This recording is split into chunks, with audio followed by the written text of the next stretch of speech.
ሁለተኛው ህወሓት አስጠንቅቃለች። ዋ ብላለች።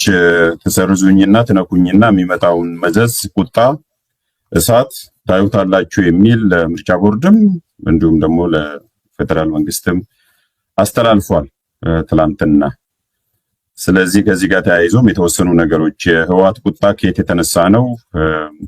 ምንጩ ምንድን ነው? የህወሓት እብሪት ምንጩ ምንድን ነው? የአሁኑም የከዚህ በፊቱ ወድቆ እንኳን እንዳልወደቀ የሚያስበው ምንድን ነው? ለምንድን ነው ያለውን አዲስ እውነታ ወይም ሪያሊቲ መቀበል ያልቻለው የሚለውን እሱንም እናያለን። ቀጥሎ የሚኖረው የፖለቲካና የህጋዊ አንድምታውንም አያይዤ አነሳለሁ። ሌሎች ተያያዥ ጉዳዮችም ሲኖሩ አብሬ የምዳስሰው ይሆናል። ስለዚህ በድጋሚ ስለተገናኘን ደስ ብሎኛል። እነኚህ ናቸው ርዕሰ ጉዳዮች ወይም አውትላይን። በዚህ እና መሰል ጉዳዮች ላይ ነው የምንቆየው። የሀሳብ ገበታን አበረታቱ፣ ላይክ እና ሼር አድርጉ። ላይክ ያንሳል፣ እንደ ብዛታችሁ አይደለም። ማዳመጥን ነው የምትመርጡት ብዙዎቻችሁ። እሱን አከብራለሁ። ነገር ግን ሼር ካላደረጋችሁ፣ ላይክ ካላደረጋችሁ፣ በደንብ ካላዛመታችሁ አይዳረስም እና በተቻለ መጠን ያንን ብታደርጉ ደስ ይለናል። ዘመኑን በዛ መልክ ስለሆነ ሳተላይት ላይ የለንም፣ በድምፅ ማጉያ አንጠራራም፣ አንደዋወልም። ስለዚህ ያለው የዘመኑ የሶሻል ሚዲያ መንገድ የበለጠ ትሬንድ ያደረገው የበለጠ ሰዎች ጋር ይደርሳል ከሚል አንጻር ነው።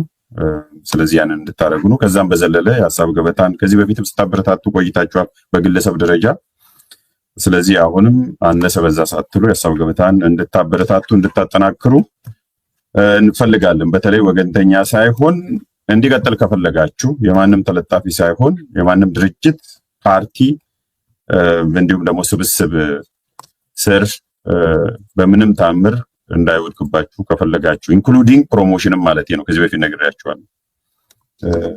የራሷችሁ አድርጋችሁ እንድትቀጥሉ ከወዲሁ ማስታወስ እፈልጋለሁ። አላሳስብም እንዳልኳችሁ ከዚህ በፊት አሳስባለሁ አይደለም፣ ማሳሰብ ስለማልችል አላሳስብምም አላስጠነቀቅም፣ ግን እንዲሁ አስታውሳለሁ። ይህንን ካልን ወደ መጀመሪያው ርዕሰ ጉዳዮች ከመግባቴ በፊት ዛሬ የእናቶች ቀን ስለሆነ መልካም የእናቶች ቀን ለማለት ፈልጋለሁ፣ እመኛለሁ። ስለዚህ መቼም ሁሉም ሰው ከእናት ነው የሚወለደው እና መልካም የእናቶች ቀን፣ መልካም የቤተሰብ ቀን እላለሁ። እናቶች የቤተሰብ መሰረት ስለሆኑ እስካላችሁ ድረስ አቅማችሁ በፈቀደው መጠንና መንገድ ሁሉ ቤተሰቦቻችሁን በተለይ እናቶቻችሁን እርዱ፣ አበረታቱ፣ ያላችሁን ፍቅርም ግለጹ ለማለት ወዳለሁ። ያው የእናቶች ቀን የሚባለው ለዛ ነው። 360 ቀን የእናቶች ቀን ነው። ግን ይሄ ቀን በዓለም አቀፍ ደረጃ ስለሚከበር ይህንን ቀን ምክንያት በማድረግ እናቶችን አስታውሱ ለማለት ወዳለሁ። ስለዚህ መልካም የእናቶች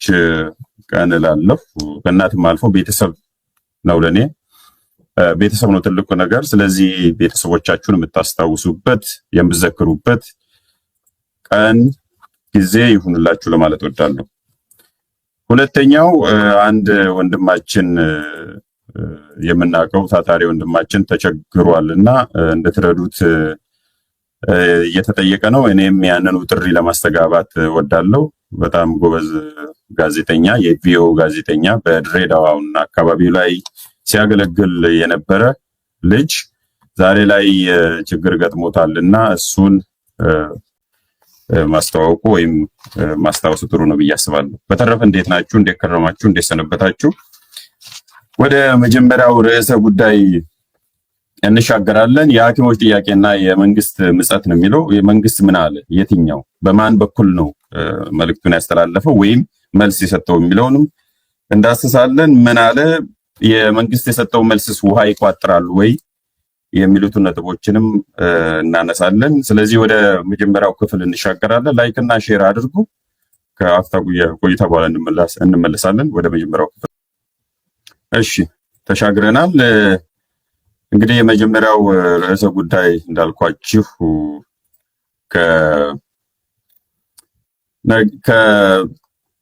ከሐኪሞች ጥያቄ እና ጥያቄ ዲማንድ ነው እንግሊዝኛው የሚባለው የሐኪሞች የመብትና የሰብአዊነት ጥያቄ የመኖር ጥያቄ ቤዚካሊ ጋር የተያያዘ ነው። ከዚህ በፊትም የተማርነው ለባርነት አይደለም ብለው መልእክት ሲገልጹ ነበረ። እኛም አብረናቸው ሆነን ድምጻቸው እንዲሰማ ስናደርግ ነበረ፣ እናስተጋባ ነበር የሚለው ተገቢ አይደለም። አሁን ዛሬ ላይ ሆነን የሐኪሞች ጥያቄ ተገቢ፣ ወቅታዊ እና የሚቻል ተገቢ ስንል የሚቻልም ነው። ሬሌቨንት ነው። ተገቢ ማለት ሬሌቨንት፣ ወቅቱን የጠበቀ እንዳውም በጣም የዘገየ ከሌሎችም የሀገሪቱ የላብ አደሮች ወይም ተመሳሳይ ሁኔታ ውስጥ ካሉት ጋር ተናቦም ሊታይ የሚችል ዛሬ ብቻ ሳይሆን ከዚህ በፊትም በስፋት ሲገልጹ እንደነበረ ታሪክን የዋሊት ብለን ወደኋላ ተመልሰን ቪዲዮዎችን ማየት እንችላለን። ኤግዛክትሊ ሜይ 6 2019 በፈረንጆቹ ነው ከጠቅላይ ሚኒስትር ጋር ስብሰባ አድርገው ጥያቄዎቻቸውን ግልጽ በሆነ መልኩ ዘርዘር አድርገው ያቀረቡት። መንግስትም ቢሆን መልስ እንሰጣለን፣ በሂደት ጥያቄያችሁ ይመለሳል ብሎ ነበር ያለፈው። 6 ዓመት አልፎታል። ዛሬ ላይ ተመልሰው የሚሰጡት መልስ ደግሞ ድሮ ከነበረውም የበለጠ በጣም የሚያሳዝን ነው። ወደ ዝርዝሩ እንገባለን። የመጀመሪያው የመንግስት ምላሽ በጋሽ ለገሰ በኩል ነው የመጣው። የምጸቱ ደግሞ በዋናነት ጠቅላይ ሚኒስትር ዶክተር አብይ አህመድ ትላንትና ወዲያ ሐኪሞች 5 ቀን ቀረን ብለው በተለያየ መልኩ ጥያቄያቸውን በሚያቀርቡበት ጊዜ መልስ ካላገኘን፣ ጥያቄያችን በከፊል ወይም በሙሉ ካልተመለሰልን፣ መንግስት ምላሽ ካልሰጠን ወይም ቃል ካልገባልን እና ጥያቄያችንን እውቅና ካልሰጠ ቀጣይ እርምጃ እንወስዳለን በሚሉበት፣ ቀጣይ እርምጃ ማለት በከፊልም ይሁን በሙሉ የስራ ማቆም አድማ ወይም ስትራይክ እናደርጋለን የሚል መግለጫ አውጥተዋል። በዛ ጊዜ መንግስት የሰጠው መልስ ቢኖር አንደኛው አይ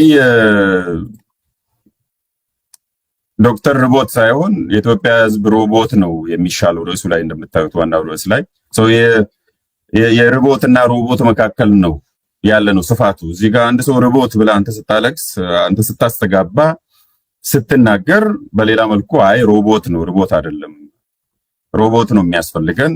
ስለዚህ እንደ ቪዥንም እንደ መንግስት ፕራዮሪቲ ባጭሩ አሁን የሚያሳስበው መንግስትን የኢትዮጵያ መንግስት የሚያሳስበው ለሚቀጥሉት 5 ዓመታት ቢበዛ 10 ዓመታት የሮቦት እንጂ የዶክተር ርቦት ትርክት አይደለም የሚል ነው። እሱ ጠቅላይ ሚኒስትሩ የመለሱልን ነው።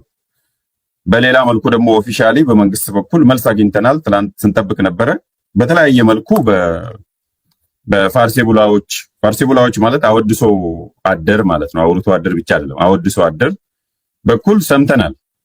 ምንም አዲስ ነገር የለውም። አሁን በራሱ በመንግስት ኮሚኒኬሽን ባለስልጣን በኩል ረዥም ጽሁፍ ትላንትና መለጠፉን ነው።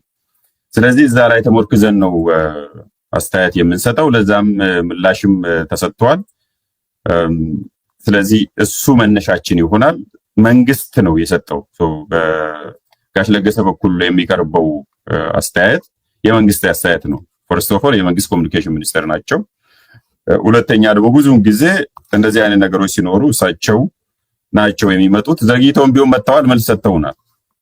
ርዕሱ ላይ እንደምታዩት እንቁ የህዝብ ልጆች ክብርና ሙያ በባንዳዎች ሴራ አይረክስም፣ በከሰሩ ፖለቲከኞችም አይተመንም ይላል። ርዕሱ ነው። ርዕሱ ይሄ ነው። እንግዲህ ከዚህ ነው የምትረዱት። ዝርዝሩንም ይዘቱን እመለስበታለሁ። እያንዳንዱ ውሃ ይቋጥራል ወይስ አይቋጥርም ያልኩት እያንዳንዱን አድሬስ ስለማድረግ ጠብቁኝ። ግን ገና ከርዕሱ ስትነሱት እንቁ የህዝብ ልጆች ክብርና ሙያ በባንዳዎች ሴራ አይረክስምም፣ አይንበረከክምም፣ አይተመንም፣ በከሰሩ ፖለቲከኞችም አይተመንም ይላል። ከዚህ ርዕስ ላይ የምናየው ጉዳዩ የባንዳዎች ሴራ ነው። የጉዳዩ ባለቤቶችም የከሰሩ ፖለቲከኞች ናቸው የሚል ነው መልሱ። ባጭሩ መደምደሚያው እሱ ነው፣ መነሻው እሱ ነው። ይሄን መልስ ሰጥተዋል። ያሳዝኑኛል ጋሽ ለጌ ያው ጋሼ የምለው ትልቅ ሰው ስለሆኑ ነው፣ በእድሜ ስለሚበልጡ ነገር ስራቸውም እንደዛ ስለሆነ ጋሽ ለገሰ ማለት ስድብ አይደለም፣ ችግር የለውም።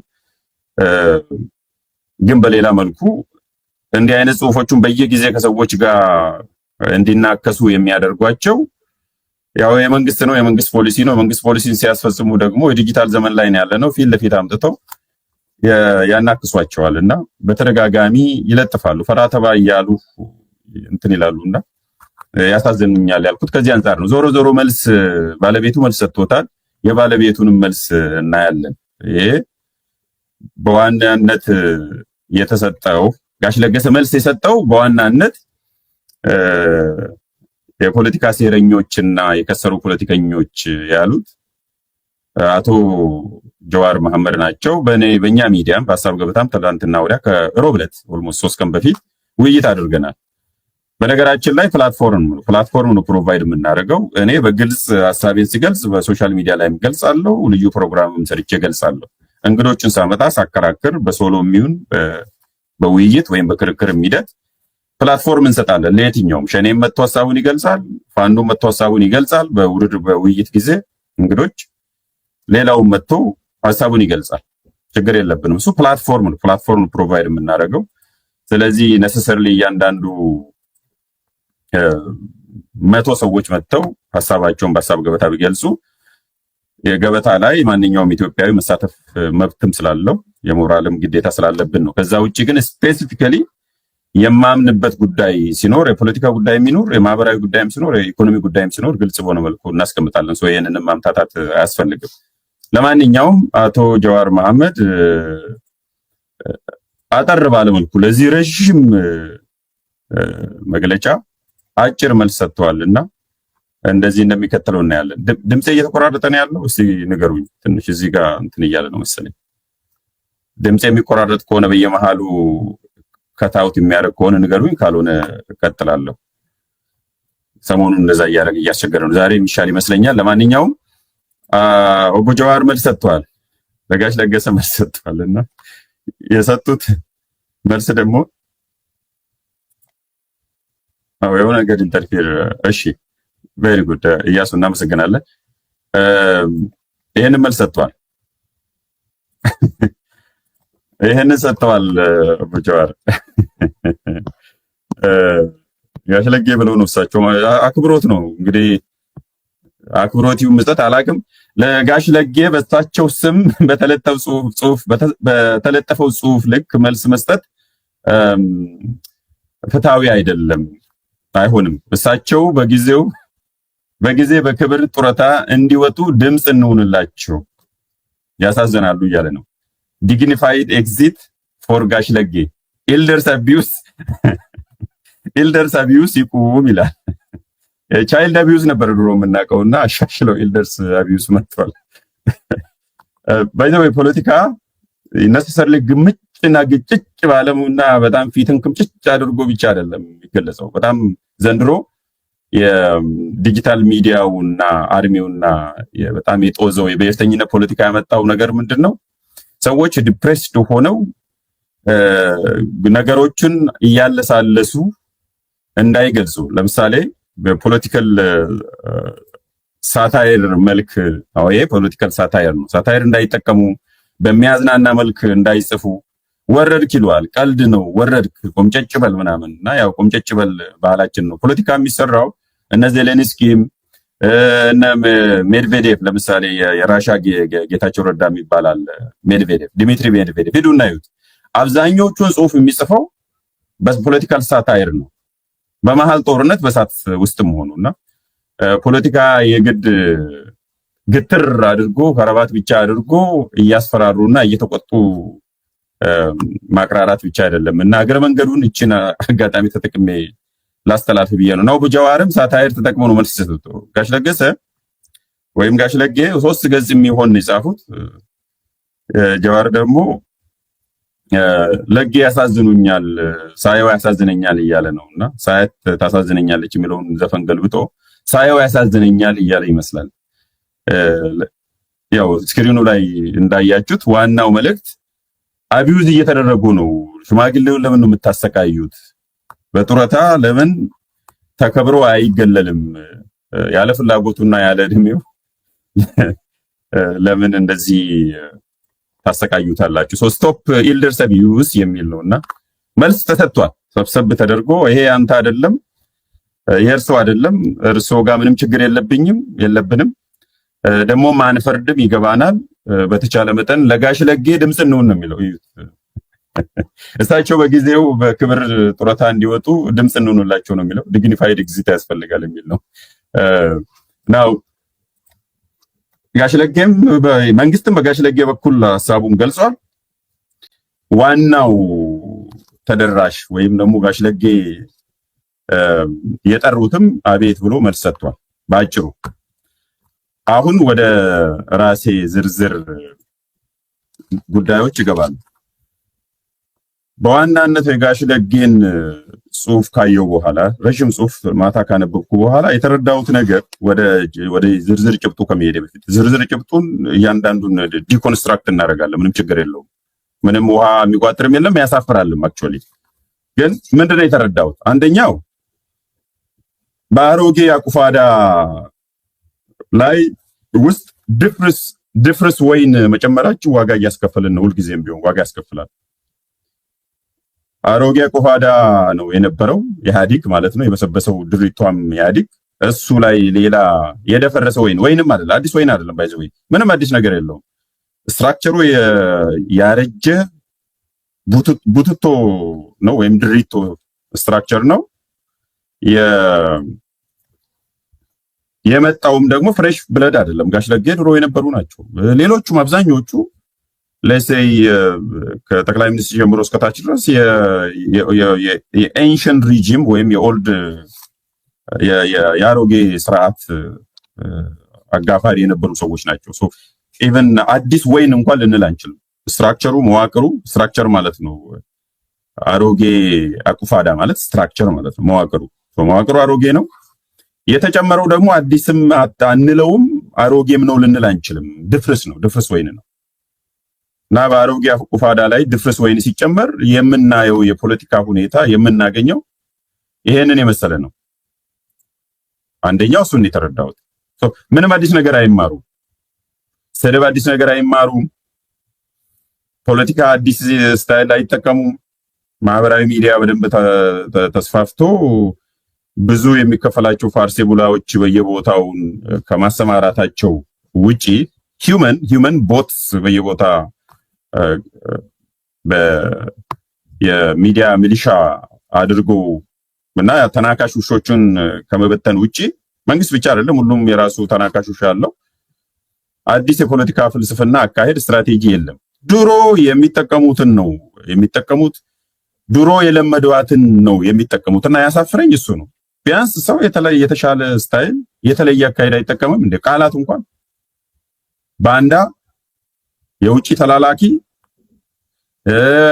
የከሰሩ ፖለቲከኞች በምናምን ትከሻ ላይ ተንጠልጥለው በሰፊው ህዝብ ይሄንን ይረዳዋል እና መሰል ጉዳዮች ድሮ በኢህአዴግ ዘመን የለመድ ነው። በተለይ የጠላት ተላላኪ ባንዳ፣ እንደገና ደግሞ ሀገር አፍራሽ ፖለቲከኞች እሱን ጨምሩበት። ሀገር አፍራሽ ይሄ ሁሉ በዝርዝር ውስጥ አለን፣ እንመጣበታለን።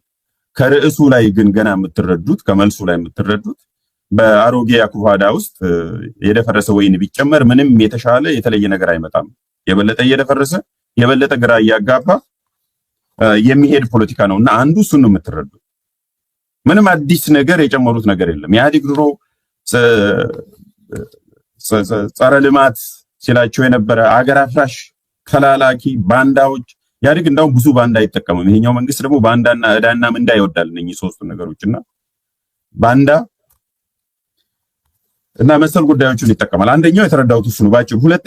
ሁለተኛው አንዳንድ ጊዜ የሚያሳፍር መልስ ከመስጠት ዝምታ የተሻለ ፖለቲካ ነው ብዬ ነው የማስበው። እንደ መንግስት ነው፣ እንደ ግለሰብ በሚያገባንም በማያገባንም ነገር ላይ በቀልድ መልክም በምናምንም ልናወራ እንችላለን። ምንም ልንል እንችላለን። አስ ኢንዲቪጁዋልስ እንደ ግለሰብ ዛሬ ሞገስ ምን ሆነ ምናምን ልትሉ ትችላላችሁ፣ ምናምን ይታለፋል። የፖለቲካል ኦርጋናይዜሽን ሲኮን ግን ጊዜ ተወስዶ በደንብ ተሰልቶና ተጠንቶ ነው መልስ የሚሰጠው። መልስ መስጠት የማያስፈልግ ጉዳይ ላይም መልስ አይሰጥም፣ ወይም በቂ መልስ ከሌለ ደግሞ መተው ነው የሚሻለው። ከሚያሳፍር መልስ ዝምታ፣ በቃ ድፍን አድርጎ ዝም ማለት።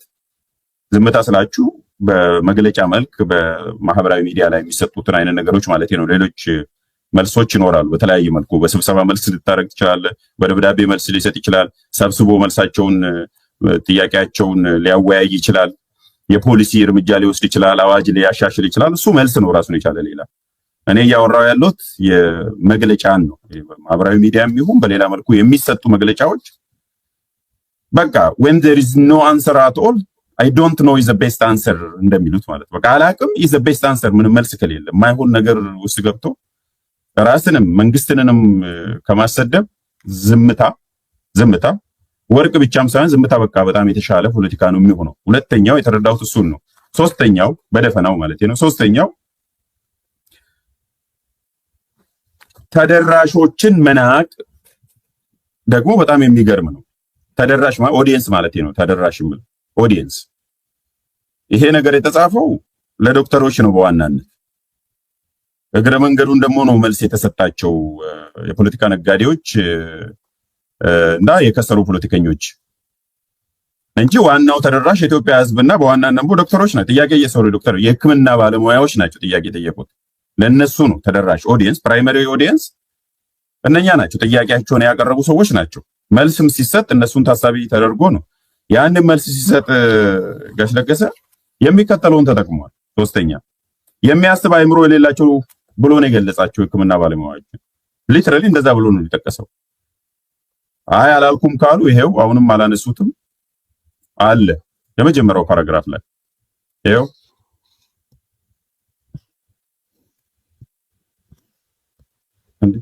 ለሚጠይቅ አይምሮ እና ሴራን አራማጆች የማይለወጥ ባህሪ ለሚያውቅ ኢትዮጵያዊ ሰው የሚያስብ አይምሮ ማለት ለሚጠይቅ አይምሮ እና ሴራና ሌላውን ለይቶ ለሚረዳ አይምሮ ብሎ ነው የገለጹት እዚህ ጋር።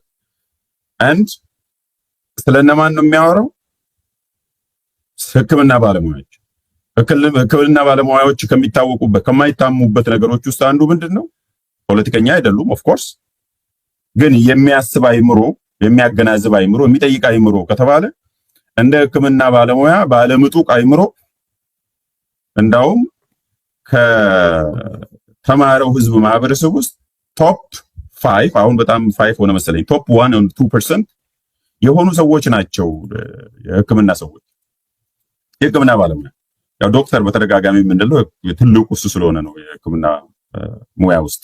ግን በአጠቃላይ አንድ ሰው ዶክተር የሚሆነው ከሁሉም ልቆ በማሰላሰልም በማሰብም በመተግበርም አክቹአሊ በተግባርም በቃ ቤስት ሰርጅን የምትሆነው ተግብረህ ነው። ዝም ብለህ ቲዮሪ ብቻ አጥንተህ አይደለም። ዶክተር የምትሆነው አክመህ ነው። ስትወጣም ለማከም ነው የምትወጣው። የተግባርም በንድፍ ሐሳብም በተግባርም የላቁ አቅም ያላቸው ሰዎች ናቸው። ስለዚህ የሚያገናዝብ አይምሮ አላቸው። ፖለቲከኞች ናቸው? ኦፍ ኮርስ አይደሉም።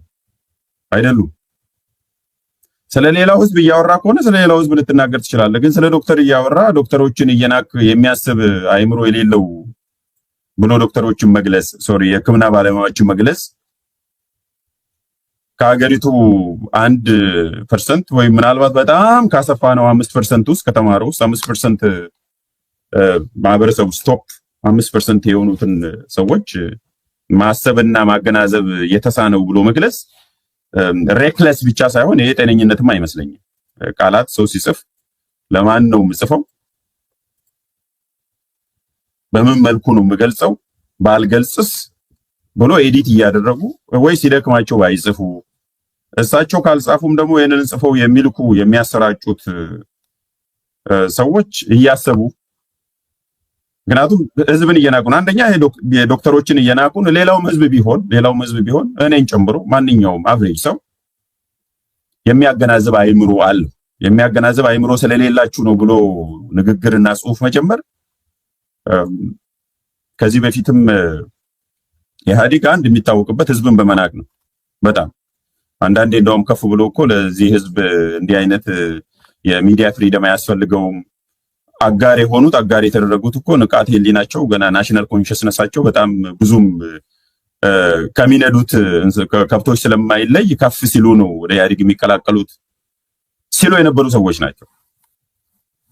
እና ዛሬ ላይም ይሄን ጥያቄ የሚጠይቁ ሰዎች ዕውቀት የሌላቸው የማያገናዝቡ የሚጠይቁትን የማያውቁ ስለ ኢትዮጵያ ሁኔታ የማይረዱ ሰዎች ናቸው ብሎ መግለጽ በጣም የሚገርም የሚያሳፍር መሆኑን ነው ያየሁት በአጠቃላይ።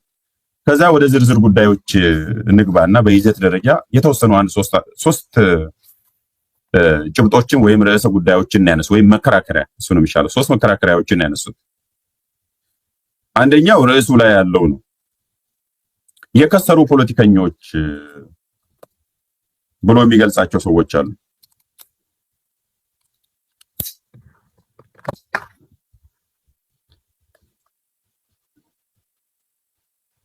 እሺ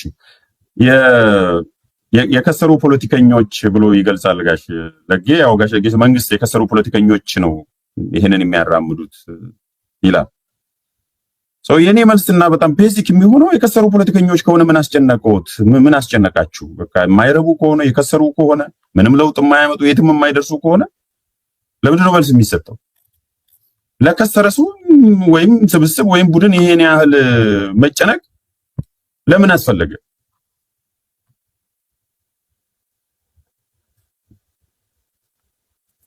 ባንዳዎች ከሆኑ በሌላ መልኩ ዲል አድርጉ፣ ማስረጃ አምጡና ባንዳ የሆኑበትን የትኛውን አንደኛ ሲጀመር ባንዳ ብሔራዊ ጥቅምን አሳልፎ ለሌላው ሀገር የሚሰጥ ከጠላት ጋር የሚያብር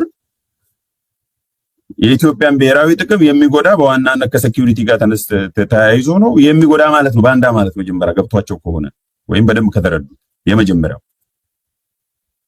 አንድ በጣም the most used and abused ከሆኑት ሶስት ቃላቶች ውስጥ አንዱ ባንዳ የሚለው ነው ኢትዮጵያ ፖለቲካ ዲስኮርስ ውስጥ። ሌላኛው ጂኖሳይድ የሚለው ነው። ሌሎች አሉ እንዲሁ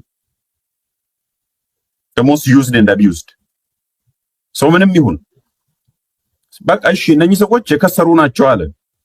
ኦኬ ባንዳዎች ናቸው እንደዚህ ሴረኞች ናቸው ምናምን ቢሉ አንድ ነው ፓርቲሊ። እሱ ግን ከከሰረ ምንም አቅም የሌላቸው የተረሱ ህዝብ የተፋቸው ከሆኑ እነኚህን የሚያራምዱ ፖለቲከኞች አጠቃላይ ምን አስጨነቀው ታዲያ? ምን መራራት መግለጫ መስጠት መልስ መስጠት እኮ ያስፈልግ። ከስረዋል አይደል? በህዝብ ተተፍተዋል። በቃ ተተፍተዋል። ህዝቡ ይጥፋቸው እስከ መጨረሻው ተረስተዋል። አንተ መርሳቸው በቃ ለምን አትረሳቸው?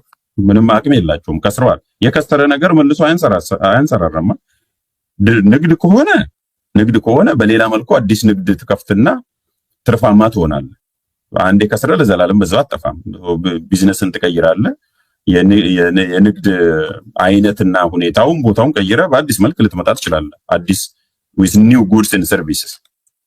ሰው ከሆነ ግን ፖለቲከኛ ከሆነ ከሰረ ተረስቷል አንዴና ለመጨረሻ ካልክ ወይም ካልካቸው አንድ ግለሰብን ብቻ ስላልሆነ ይሄን ያህል መጨነቅ ለምን አስፈለገ የሚል ነው። ስለዚህ ምንም ሰው አንደኛው ይሄ ነው። በየቦታው በሺህ የሚቆጠሩትን ፋርሲ ቡላዎች ወይም ደግሞ ዲጂታል አርሚዎችን አሰማርተ አውትሶርስ ያደረጋቸው ደግሞ የመንግስት ሚዲያዎች አውትሶርስ መንግስት እንደዛ ነው የሚሰራው። መንግስት ብቻ አይደለም ታጣቂዎች እነ ህወሓትንም ጨምሮ ኢኳሊ አውትሶርስ አድርጎ መናገር የሚፈልጉትን በሌላ ሚዲያ ነው የሚናገሩት። የአውትሶርሲንግ ይባላል። በዚህ ይታወቃል። እነማን እንደሆኑ ይታወቃሉ። እኛም እናውቃለን፣ እነሱም ያውቃሉ፣ መንግስትም ያውቃል። የሚዲያ ባለቤቶች ወይም ደግሞ ፋርሲ ቡላዎችም ያውቃሉ። ስለዚህ አውትሶርስ በተደረገው በመንግስት ልሳን ሌላኛው አፍ በኩል እየሰማን ነው፣ ቀድመን ሰምተናል። እነሱስ ምን አንደፋደፋቸው? በቃ አይተውትም። በቃ በመተው እኮ የተናቀ የተረሳ የከሰረ ስብስብ ወይም የፖለቲካ ኃይል ካለ እሱን መርሳት ነው። ስለዚህ ምንም የሚያስጨንቅም ነገር የለም፣ ውሃም አይቋጥርም። አንደኛው ይሄ ነው። ሌላኛው ከይዘት ጋር ተያይዞ በኢትዮጵያ ሁኔታ የትኛውም ሰራተኛ ወይም መንግስት ሰራተኛ ወይም ሰራተኛ በልፋቱ ልክ ተከፍሎት አያውቅም የሚል መከራከሪያ አምጥተዋል። የመጀመሪያው አዎ የሚለፉት ሁርኬ ቡላዎች ወይም ላባደር ማለት ሁርኬ ቡላ ሶስት ክፍሎች አሉ፣ መጣበታለሁ። የመደብ ትግልም ነው። ሁርኬ ቡላዎች ወይም ደግሞ ላባደሮች የትኛው ዶክተሩን ጨምሮ ገበሬውም፣ መምህሩም፣ ሎየሩም እነኚህ ሁሉ ሁርኬ ቡላ ናቸው ወይም ደግሞ ላባደሮች። ተከፍሏቸው አያውቅም። አዎ ነገር ግን ሳይገባቸው የሀገሪቱን ሀብት የሚበዘብዙ የሚዘርፉ የ20 ዶክተር ሪሶርስ የሚቀራመቱ የሚበሉ የ4ኛ ክፍል የ6ኛ ክፍል የ8ኛ ክፍል ሽፍቶች ዳቦና ደቦን ቀላቅለው የሚያነቡ ሰዎች የዳቦ ጥያቄ ብለህ መፈክር ስትይዝ ቾክለው ገና በደንብ ሳያነቡ እኮ ነው። ምናልባት እንትኑን ተለቅ አድርጎ መጻፍ የሚያስፈልግ ይመስለኛል። ባይዘው የሕክምና ባለሙያዎችም ሌሎቻችሁም የዳቦ ጥያቄ ስትሉ ዳቦ የሚለውን በደንብ በትልቅ ፎንት ጻፉ። ምክንያቱም ዳቦን ደቦ እያሉ ነው የሚያነቡት። እና እነኚህ ዳቦና ደቦን የማይለዩ ፋርሲ ቡላዎች የ6ኛ ክፍል ሽፍታዎች እንደየማዕረጋቸው የስድስትም የአራትም የስምንተኛ ክፍልም ሽፍቶች ቢያንስ ከ15 እስከ 20 ዶክተር ደሞዝ ነው የሚበሉት። አንድ ዶክተር 10 ሺህ ነው፣ እነሱ የሚያገኙት 200 ሺህ እና ከዛ በላይ ነው። ምን አድርጎ ተሳድቦ ያው 24/7 አይደለም እንደዛ ሊሰሩም አይችሉም። በሚችሉት ልክ ሌሎቹን በማሳደድ ዲስኢንፎርሜሽን ውስጥ በመሳተፍ ሌሎቹን በማሳሳት በመታገል ዲጂታል ላይ በዋናነት በስድብና በማሳደድ እና የተሳሳተ መረጃዎችን በመስጠት ኦቨርዌልም በማድረግ የሚኖሩ ሰዎች ናቸው። ከየት መጥቶ ተምረው አይደለም የመንግስት ካድሬንም ጨምሮ አሁን 14 ሚሊዮን ምናምን አለኝ ይላል ብልጽግና። 14 ሚሊዮን ማለት በነገራችን ላይ ስለ ፖለቲካ ጉዳይ እመጣበታለሁ ወንድሜ፣ ማን ነው ዮርዳኖስ፣ እመጣበታለሁ በደንብ። የፖለቲካ ጥያቄ የሚለው ሶስተኛ ርዕሰ ጉዳይ ነው፣ እመጣበታለሁ። ትንሽ ታገሰኝ። ከመጀመሪያው ልነሳ ብዬው ኮንቴንት እነሱ እንዳስቀምጡት እሱም የፖለቲካ ጉዳይ የሚለውም እሱ እንዳውም ምንም ውሃ የማይቋጥርና በጣም የሚያስቀውም እሱ ስለሆነ ነው። እመጣበታለሁ just 5 minutes። የመጀመሪያው በልፋታቸው ልክ አይከፈላቸውም። አይከፈላቸውም። እነማን? ላባደሮቹ ሲከፈላቸው አልነበረም። ባለሙያዎቹ የሚገባቸው እየተከፈላቸው አይደለም። የማይገባቸውም የማያገባቸውም ደግሞ 10 እጥፍ እየተከፈላቸው እየበዘበዙ ነው። ከየት መጥቶ? ከመንግስት ሪሶርስ፣ ከኢትዮጵያ ሪሶርስ፣ ከህዝብ ሪሶርስ ነው። ለፍቶ ሰርቶ ቢያገኙ ችግር የለም። እኔ ነጋዴ ለፍቶ ሰርቶ ቢያገኝ ምንም ችግር የለበትም። እኔ $100 እያገኘው ነጋዴ $20,000 ለፍቶ ቢያመጣ ወንድሜ ቢያመጣ ምንም ችግር የለብኝም። ለፍቶ ነው ያገኘው። ፌር ፕራክቲስ እስከሆነ በህጉ መሰረት እስከሆነ ታክሱን እስከከፈለ ተወዳድሮ ከሆነ ችግር የለብኝም። እነኚህ ፋርሴ ጉላዎች ቢያንስ የዶክተርን በትንሹ 10 እጥፍ በላይ ነው።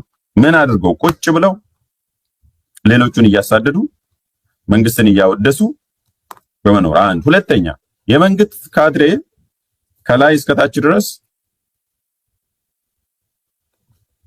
14 ሚሊዮን ገብተናል ብለዋል። ወገኖች 14 ሚሊዮን ማለት የአንድ ሀገር ህዝብ ነው። የአንድ ሀገር ህዝብ ነው 14 ሚሊዮን። ካድሬ አይደለም። ካድሬ አትበሉት፣ ህዝብ ነው። መጠነኛ ሀገር 14 ሚሊዮን አንድ የአውሮፓ ሀገር አብዛኞቹ ከ14 ሚሊዮን በላይ ህዝብ የላቸውም። አብዛኞቹ የአንድ ሀገር ህዝብ የሚሆን ካድሬ የኢትዮጵያን ሪሶርስ እየተቀራመተ እየጨረሰው ነው ያለው። ስለዚህ እነኚህ ሰዎች ሳይገባቸው አቅምም ሳይኖራቸው እውቀትም ሳይኖራቸው ህዝብም ሳያገለግሉ እየበዘበዙ ነው ያሉት። ሁለተኛ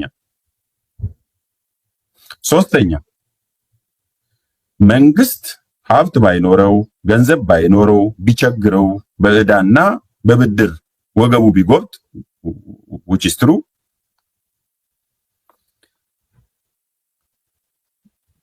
የትውልድ ኑሮን የማይቀይር ነሰሰርሊ የዶክተሮችን አይደለም መጣበታል። ከዶክተሮቹም ውጪ ወይም ከህክምና ባለሙያዎች ውጪ ከመምህራኖች የዕለት ተዕለት ኑሮ የሰርቫይቫል ጉዳይ ውጪም የነገ ትውልድን የሚቀርጽ ፕሮጀክት ላይ እየተሰራ አይደለም። ዋጋ ስትከፍል የነገን ትውልድ መቅረጽ የሚችል ፕሮጀክት መሆን አለበት።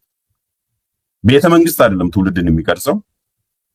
ትምህርት ቤት መምህር ተበድሎ ትምህርት ቤቱ ቢገነባ አይ ትሬድ ኦፍ ነው ሊባል ይችላል። በቃ ትምህርት ቤቱን እንትን እያደረግን ያለ ነው፣ ቢያንስ እዚህ ኢንፍራስትራክቸር አድርገናል፣ ለወደፊት ትውልድ መሰረተ ልማት እየጣለን ነው ሊባል ይችላል።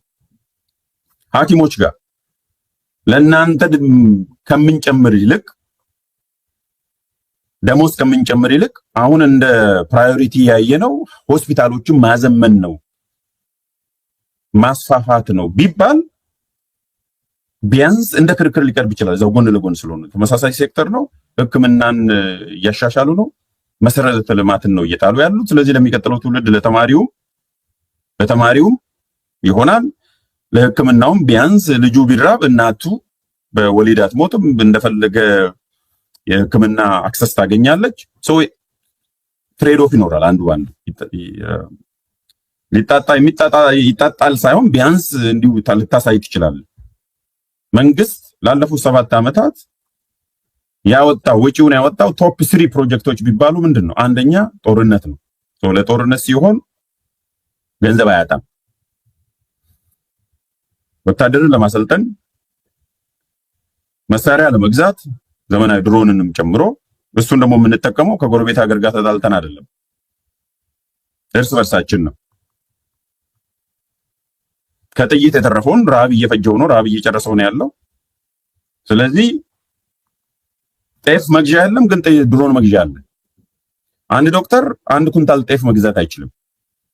የአንድ ዶክተር ወይም የአንድ ዩኒቨርሲቲ ፕሮፌሰር ደሞዝ፣ ሌክቸረር ደሞዝ ከአንድ ኩንታል በታች ነው። አንድ ኩንታል የጤፍ ኩንታል በታች ነው፣ መግዛት አይችልም። ስለዚህ መንግስት ጤፍ መግዛት አይችልም። ጤፍ ሊትራሊ ጤፍ እንኩ ብሎ አይደለም የሚሰጠው፣ ደሞዙን ጨምሮ ያው አፎርድ ያደርጋሉ፣ ሄደው ይገዛሉ። ስለዚህ ለጤፍ ገንዘብ የለም፣ ለድሮን ግን ገንዘብ አለ፣ ለመሳሪያ ገንዘብ አለ። ለሽሮ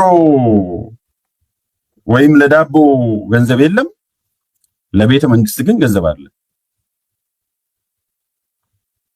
ለእንጀራ ገንዘብ የላትም ኢትዮጵያ፣ ሪሶርስ የላትም።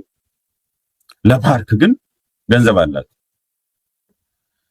ኢትዮጵያ የጤና ሴክተርን ለማዘመን እና ለማሻሻል ገንዘብና አቅም የላትም። ደሃ ሀገር ነች።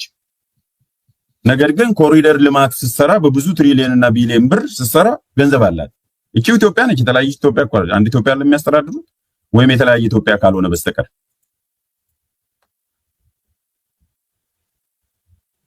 ስለዚህ የደሃንን ሁሉም ሰው እየተከፈለው አይደለም፣ በልኩ እየተከፈለው አይደለም የሚለው ነገር ባያነሱት ይሻል ነበር። ቅድም መግቢያ ላይ እንዳልኩ አንዴ ካነሱት አይቀር ግን ጉዳዩ የትኩረት የፕራዮሪቲ ጉዳይ እንጂ የገንዘብ ማነስ አይደለም።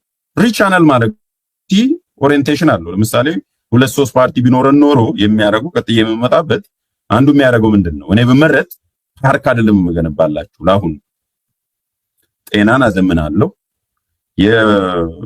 የሕክምና ባለሙያዎችን የኑሮ ሁኔታ ደሞዝ ብቻ አይደለም አጠቃላይ የኑሮ ሁኔታ አሻሽላለሁ። መምህራን የሀገር ምሰሶ ስለሆኑ ለዶክተሮቹም ለሌሎቹም የነሱንም ኑሮ በመጠኑ የሀገሪቱ ኢኮኖሚ በሚችለው ልክ አሻሽላለሁ፣ ትኩረት እሰጣለሁ፣ ግብርናን አዘምናለሁ ብሎ ነው ሊወዳደር የሚችለው አንድ ፓርቲ ቢኖር ማለት ነው። ኢማጂኔሽን አስቡና። ስለዚህ የፖሊሲ ፕራዮሪቲ ነው ይሄ መንግስት። የሱ ፕራዮሪቲ ጤፍ ሳይሆን ጥይት ነው። የዚህ መንግስት ፕራዮሪቲ ሆስፒታል ሳይሆን ድሮን ነው። የዚህ መንግስት ፕራዮሪቲ የዳቦ ጉዳይ ሳይሆን ፓርክ ነው ፕራዮሪቲ። ምክንያቱም ሪሶርሱ ተመሳሳይ ነው። ያንኑ ወደ ሌላ ቦታ ላይ ሪቻናል ማድረግ ይቻላል። አንደኛውና የመጀመሪያው በዚህ ነው መልስ የሚሰጠው ባጭሩ። ስለዚህ አልመሰለልም እና አስመስል ወይም ዝም በል። ምክንያቱም ሰው ያያል። በጀት በየአመቱ ለጤና ሴክተር ምን ያህሉ ነው የሚመደበው ይታወቃል እኮ። አምና የተመደበው ለዩኒቨርሲቲ እና ለሕክምና ሴክተር የተመደበው በጀት በጣም ትንሹና የመጨረሻው ተደምሮ 10% አይሆንም ሁለቱም።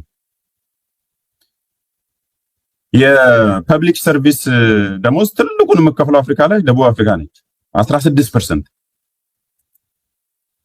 ትልቁን 16 ዛትስ በጣም ዓለም ላይ ራሱ በጣም ከፍተኛ ነው። እሱም ትልቅ ነው። 16% ከበጀት ለመንግስት ሰራተኛ ከከፈልክ ኦልሞስት 80% ነው የሚቀርብ። በሌላ መልኩ ደግሞ በጣም ዝቅተኛ ከሚከፍሉት ኢትዮጵያ አንዷ ነች። ከሷ ላይም ቀንሶ ነው የተባሉት ባለፈው ከአይኤምኤፍ ጋር ሲነጋገሩና ሲደራደሩ ከዛችሁም ላይ እንዲቀንሱ ሰራተኛ ቀንሱ፣ ደሞዝ ቀንሱ ሲባሉ ነው የነበረው። እሺ ነው ሲል የነበረው መንግስት። የመጀመሪያው መከራከሪያ የኢኮኖሚ ጉዳይ የገንዘብ ጉዳይ እንደ መከራከሪያ የሚነሳ አይደለም። ሁለተኛ ቅድም ነካ አድርጌ አልፌዋለሁ። ሁለተኛው የመስዋዕትነት ጉዳይ ነው። መስዋዕትነት የሚከፈለው አንደኛ የሚመጣው ትውልድ የተሻለ ህይወት ሲያገኝ ነው። እሱም መሰረተ ልማት ላይ ሲገነባ፣ ቅድም እሱም መልሻለሁ አብራርቻለሁ። የሚወጣው ነገር መሰረተ ልማት ቢሆን፣ ለትምህርት ቤት ቢሆን፣ ለጤና ሴክተር ቢሆን ቢያንስ እኔ ዛሬ ብጎዳ ለሚቀጥለው ትውልድ ለእናቶች ለማህበረሰቡ አገልግሎት እያገኙ ነው ሊባል ይችላል። እሱን አድሬስ አድርጋለሁ። አንደኛው አስፔክቱ ብቻ ነው እሱ። ሁለተኛ መስዋዕትነትን የምከፍለው አንተ በህይወት ስትኖር ነው። ይሄ የእምነት ሃይማኖት አይደለም። ይሄ የሰማዕትነት አይደለም። ሰማዕትነትና መስዋዕትነት ይለያያል። ሰማዕትነት መሬት ላይ ምንም ነገር ባታገኝም ብትጎሳቆልም ሁሉም እንደየእምነቱ ወደፊት ያልፍልሃል ተብሎ ቢያንስ በመንፈሳዊ ህይወቱ ያልፍልሃል ተብሎ ነው ሰማዕትነት የሚከፍለው። መስዋዕትነት የምከፍለው ለሚታይ ለሚጨበጥ ደግሞም የሚቻል መስዋዕትነት ነው የሚከፈለው። መስዋዕትነት አንድ ሰው ሲከፍል ራሱ ከስሞ አይደለም፣ ሞቶ አይደለም፣ ተርቦ አይደለም። መስዋዕትነትም ራሱ ቢሆን ስለዚህ ዶክተር እየተራበ መስዋዕትነት ሊከፍል አይችልም። የቤት ኪራይ መክፈል አቅቶት መስዋዕትነት ሊከፍል አይችልም። መምህር እየራበው የወደፊት ትውልድን ሊቀርጽ አይችልም። ራሱ ለወደፊት ትውልድ ራሱ መስዋዕት ሊሆን አይችልም። ለዛ ግሬተር ኮዝ ራሱ ማገዶ የምትሆነው አንደኛ ወደፊት የተሻለ ነገር ሲመጣ ነው። አይተናናቅም። ወደፊት የተሻለ አይደለም ስልጣን የያዘ ሰው እና እዛ አካባቢ የተጠጋው ነው እድሜ ልኩን ኢትዮጵያን ሀብት ሲበዘብዝ የነበረው። ሁሌም ቢሆን አንድም ቀን የተሻለ ነገር አግኝቶ አያውቅም ህዝብ። አንደኛ። ሁለተኛ ቢሆን እንኳን ሰርቫይቭ አድርገህ ኖረ ሚኒመም የሰርቫይቫል ሌላ አይደለም፣ ፋንሲ የሆነ ነገር አይደለም። ሰርቫይቫል ምን ማለት ነው? ለሆዱ የሚመገበውን ዳቦ፣ ጤፍ ቅድም እንዳለው ሌላ ነገር አላወራም። ፒዛ አላልኩም ቅድም ሰምታችሁ ከሆነ እንጀራ ነው የሚለው። አባቶቻችንም ሲመርቁ የነበረው ሌላ ነገር አይሉ እንጀራ ይውጣልን የሚሉት እንጀራ ነው የምንበላው። በቃ ያቺ እንጀራ ሌላ አይደለም። እሱ ማግኘት። ሁለተኛ የሚያድሩበት መጠለያ ያስፈልጋቸዋል። እንደውም ቢታመሙ ራሱ ዶክተሮች እስከፈለጉ ድረስ ሄደው ይታከማሉ። የራሱ ዶክተር ሆኖ ለምሳሌ በመንግስት ወጪ የትም ሀገር ላይ ሄዶ ይታከማል እንዴ? አዋጡልኝ እየተባለ ለዶክተር ስናዋጣ አልነበረም እንዴ? በጣም የሚያሳፍር ሀገር እኮ ነው ያለው። እንዴ ለዶክተር እናዋጣለን ለሕክምና ለዶክተር ለሌላው ይሁን እሺ፣ ያዋጡ ማለት እንግዲህ ካለን ቀደምም ብያቸዋለሁ ለሌላው እሱም ተገቢ አይደለም። የጤና ኢንሹራንስ ያስፈልጋል፣ ሌላም ነገር ያስፈልጋል። ቢያንስ ዶክተር እስከፈለገበት ሀገር ሄዶ መታከም የለበትም እንዴ? ራሱ ዶክተር የጤና ሴክተር ውስጥ እያለ ራሱ ሌላውን ቀዶ እያዳነ እንዴት ነው ለአድቫንስ ለሆነ ቀዶ ሕክምና ዶክተር ተቸግሯልና እስቲ ያላችሁትን አዋጡ ማለት ራሱ ለሰሚው ራሱ በጣም ከባድ እኮ ነው። ሁለተኛው ነጥብ እሱ ነው። ሶስተኛው ወደ ፖለቲካው እንሂድና በዚህ እናበቃለን። ስለዚህ ጠቅላይ ሚኒስትር ያው ቅድም ነግሬያቸዋለሁ ርዕሱን ያመጣው ለዛ ነው። ዶክተር ርቦት ሰው ሲል አይ እኔ የሚታየኝ ሮቦት ነው የሚለው ተቃላት ውበት ነው። በዛ መልኩ ርዕስ ያደረገው ነው፣ ግን ስቲል እንትን ሰብስታንስም አለው። እዚህ ጋር ዶክተር ርቦት ብላ አንተ ስትጮህ እዛ ጋር አይ እኛ የሚያሳስበን ሮቦት ነው ብሎ ነው የሚያወራው። ፖለቲካ እያደረጋችሁ ነው የሚል ነው የመጣው። የመጨረሻው ጉዳይ ሶስት ርዕሰ ጉዳይ ብያቸዋለሁ። አቅም የሚል ነገር አለ፣ መስዋዕትነት አለ። ሶስተኛው ጉዳይ ፖለቲካ እየተደረገ ነው የሚል ነው። እንዲህ እኔ ያልገባኝ ነገር ይሄ ፖለቲካ ካልሆነ ለምሳሌ ፖለቲካ ፓርቲዎች ቢኖሩን ወይም ንቅናቄ ቢኖረን ይሄ ፖለቲካ ካልሆነ ምንድነው ፖለቲካ ሊሆን የሚችለው? የፖለቲካ እኮ መንግስተ ሰማያትን ትገባላችሁና ምረጡኝ እኮ አይደለም ቅስቀሳው፣ ወይም ደግሞ ፓርቲ የሚመሰረተው ወይም ተቃዋሚ ፓርቲ ሮሉ ኢትዮጵያ ላይ አንደኛ ተቃዋሚ ፓርቲ ሚና ምን እንደሆነ ጠፍቷል። መቃወም ራሱ ወንጀል ሆነ እኮ። ተቃዋሚ ፓርቲ ሆኖ ራሱ ተቃዋሚ ፓርቲ ነኝ የሚለው እኮ መንግስትን ለምን ተቃወማለህ የሚል ምድር ላይ ነው ያለነው። አንድ ሁለተኛ ተቃዋሚ ፓርቲ ቢኖር ተፎካካሪም በሉት ኦፖዚሽን ነው የሚባለው ዓለም አቀፍ ስታንዳርድ ኦፖዚሽን ፓርቲ እኮ የሚኖረው አንዱ ለዚህ ነው። እግር በእግር እየተከታተለ አሁን ስልጣን ላይ ያለው መንግስት ህዝብን ሊያገለግል አልቻለም። እዳ በእዳ አድርጎሃል፣ አስርቦሃል፣ ያለህን አሳጥቶሃል፣ ሰላም ነስቶሃል፣ መኖር አልቻልክም። ስለዚህ ወደፊት እኛ ብንመጣ ይሄው የጤና ፖሊሲያችን እንዲህ ነው። የማህበራዊ ፍትህ ለምሳሌ ትልቁ የፖለቲካ ፓርቲ የሚያደርገው ነገር እነ ኢዜማን ለምሳሌ ዜማ ያጣው ኢዜማ ኢትዮጵያዊነቱንም ዜማውንም ያጣው ለነገሩ ለካስ ድሮ ነበረች ዜማው ነበር የጠፋው፣ ሁለቱም ጠፍቷል። ኤኒዌይስ ማህበራዊ ፍትህ ዙሪያ የሚሰሩ ፓርቲዎች የትኛውም ሶሻል ዲሞክራት ፓርቲዎች እንደ ኢዜማ አይነቶቹ ሌሎች የሌበር ፓርቲ የለንም እንደዛ አይነት ፓርቲዎቹ ዋና አጀንዳቸው ምን ሆኖ ነው? ምንድነው ይሄ ፖለቲካ ካልሆነ፣ የዳቦ ጉዳይ ፖለቲካ ካልሆነ፣ የቤት ጉዳይ ፖለቲካ ካልሆነ፣ የትራንስፖርቴሽን ጉዳይ ፖለቲካ ካልሆነ፣ የሙያ ክብር ፖለቲካ ካልሆነ ምንድነው ፖለቲካ የሚሆነው? እና ፖለቲካ ፓርቲ ወይም ንቅናቄ ፖለቲካ ፓርቲ ከሌለው ያው ዞሮ ዞሮ በንቅናቄ መልክ ነው ጥያቄ ልትጠይቅ የምችለው፣ ወይም ዝቅ ካለ ራስን ችለህ ትጠይቃለህ። ምክንያቱም ስልጣን ላይ ያለው ፖለቲካ ፓርቲ ፖለቲከኛው እየመለሰልህ አይደለም፣ ተቃዋሚ ፓርቲ ተብዬው እየጠየቀልህ አይደለም። ስለዚህ የምታደርገው ወይ በንቅናቄ መልክ ጥያቄን ትጠይቃለህ፣ ጄንዚ ኬንያ ላይ እንዳደረገው። ምክንያቱም ጄንዚ ያንን ያደረገው ተቃዋሚ ፓርቲ የለም ኬንያ ላይ ብሎ ስለሚያምኑ ነው። ባይዘው ነው ኦዲንጋ በቃ ኮኦፕት ተደርጓል፣ እኛን ጉዳይ ትቷል፣ ስልጣን ላይ ያለውም ደግሞ ቃል የገባውን አልተገበረልንም፣ ስለዚህ ብለው ነው ያደረጉት ያንን። አንደኛው ምክንያት ፎር ዩር ኢንፎርሜሽን እግረ መንገዱ ነው።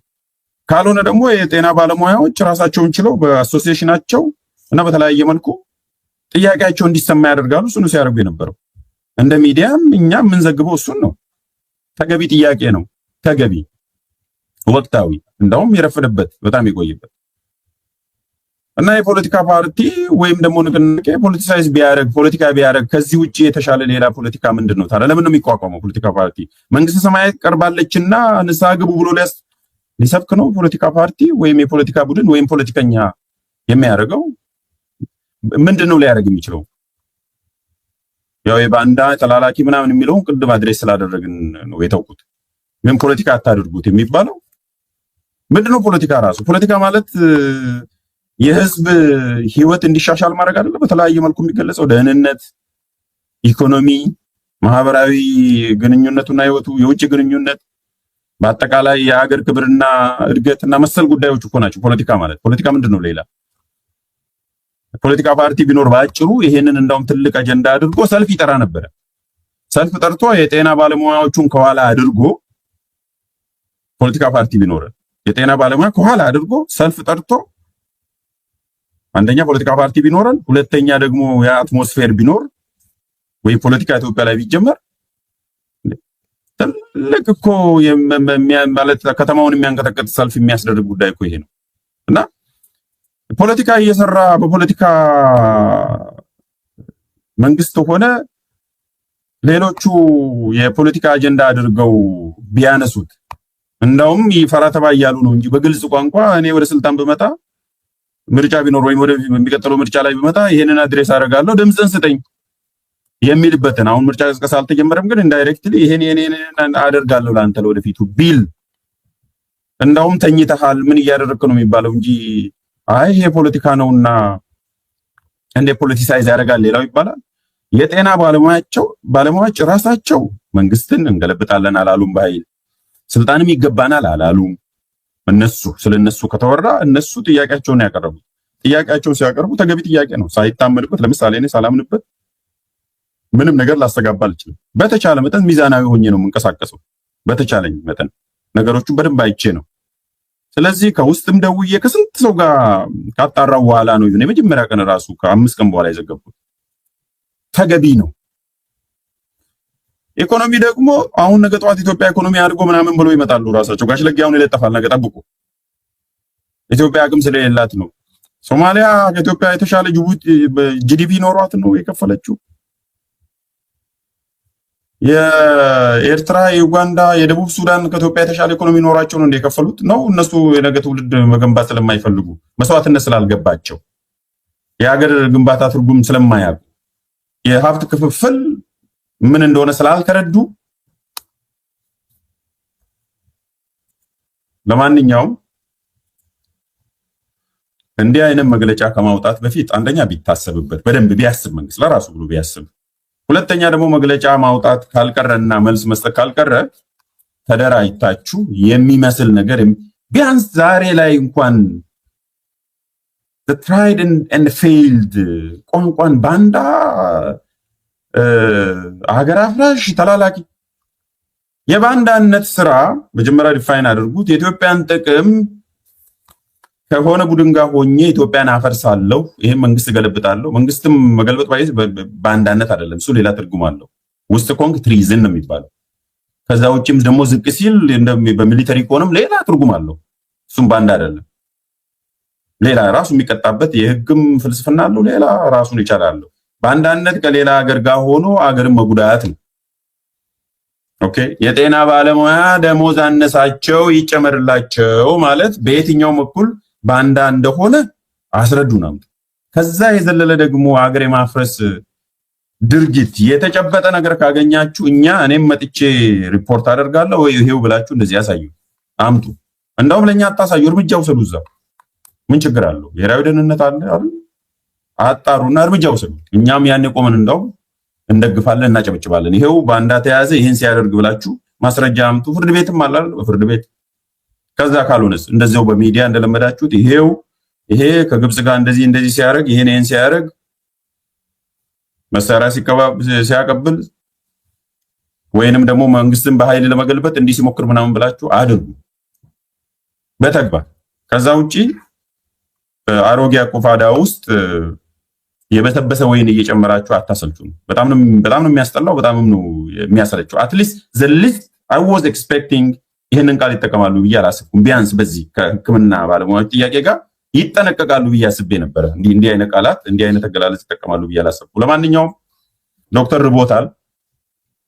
ዶክተር ርቦት ነው የሚያለቅሰው። ሮቦት አምሮት አይደለም። የጤና ባለሙያ ተቸግሮ ነው የሚበላውን አቶ ነው በህልውናው መጣችሁበት ነው። ሌላውም እንደዛው ነው። ላባደሩ እየተሰቃየ ነው ያለው። ጉዳዩ የመደብ ትግል ነው። በዚህ ውስጥ ከታች ላባደሩ ወይም ደግሞ ሁርኬ ቡላ እየተሰቃየ ነው ያለው፣ የህክምና ባለሙያንም ጨምሮ ሁርኬ ቡላ እለዋለሁ።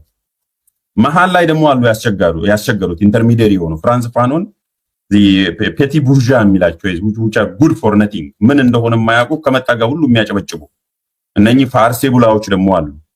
ኪፕ ዘማት ቤ ከላይ ደግሞ ጨብሴ ቡላ አለ። ሳሜ ቡላም ልንለው እንችላለን። ጨብሴ ቡላ ማለት አጼ በጉልበቱ ማለት ነው። በስልጣን ስለያዘ በስልጣኑ እንደፈለገ ሀብቱም ባንኩም ታንኩንም ሁሉም ነገር ስለያዘ በጉልበቱ የሚተዳደር ጨብሴ ቡላ አለ። በጨብሴ ቡላና በሁርኬ ቡላ መካከል ወሬ እያመላለሰና እያጨበጨበ ያስቸገረው ፋርሴ ቡላ ነው። አሁን ትልቁ ትግል የሚሆነው ከፋርሴ ቡላ ጋር ያለው ነው። ባይዘው ከጨብሴ ቡላ ጋርም አይደለም። ጨብሴ ቡላ ይታወቃል። ከላይ አለ ጨብሴ ቡላ ነው። በዛው መልኩ ትረዳዋለህ። ስለዚህ መሀል ላይ ኢንተርሚዲየሪ ሆኖ ጠዋት ወደ ግራ ቀን መሀል ላይ ከዛ እንደገና ደግሞ ወደ ሌላ የሚያሸበሽበው ፋርሴ ቡላ ትልቁን ተግዳሮት ወይም ደግሞ ትግል የሆነው እነኚህ መሀል ላይ ያሉት እነ ፋርሴ ቡላ ናቸው። ስለዚህ ሁርኬ ቡላዎቹ ሆይ ላባደር ማለት ነው በአማርኛ። ሁርኬ ቡላዎች ሆይ ጥያቄያችሁን በአግባቡ ጠይቁ። በዚህ ሂደት ደግሞ ይሄንን የሚያደፈርስና የሚያበላሽ ከፋርሴ ቡላዎች ተጠንቀቁ። ከጨብሴ ቡላ ጋር ወይም ከመንግስት ጋር ማለት ነው ከጨብሴ ቡላ ጋር ዲል ስታደርጉ ጥያቄያችሁን አርቲኩሌት አድርጋችሁ በጥንቃቄ መንቀሳቀስ ያስፈልጋል። ስለዚህ የመደብ ትግል ነው። ትግሉም ከላይ ጨብሴ ቡላ አለ፣ ከታች ሁርኬ ቡላ አለ፣ መሀል ላይ ደግሞ ፋርሴ ቡላዎች አሉ። ይሄንን የህክምና ባለሙያዎችን ጉዳይ ሰሞኑንም ስለያዝ የሱ ብቻም ሳይሆን አጠቃላይ የላባደሩ የሁርኬ ቡላ ጉዳይ ስለሆነ እኔንም አንተንም አንቺንም ስለሚመለከት ለዛ ነው ጊዜ ወስጄ አድሬስ ማድረግ የፈለግኩት። አሁን ወደሚቀጥሉት ሁለት ጉዳዮች እንሻገራለን። አጭር ምልከታዎች እሰጥና የምናበቃ ይሆናል። ከኔ ጋር ስለቆያችሁ በጣም አመሰግናለሁ። ላይክ አድርጉ፣ ሼር አድርጉ። ከቻላችሁ ደግሞ ሀሳብ ገበታን አበረታቱ። ወደሚቀጥለው ርዕሰ ጉዳይ እንሻገራለን።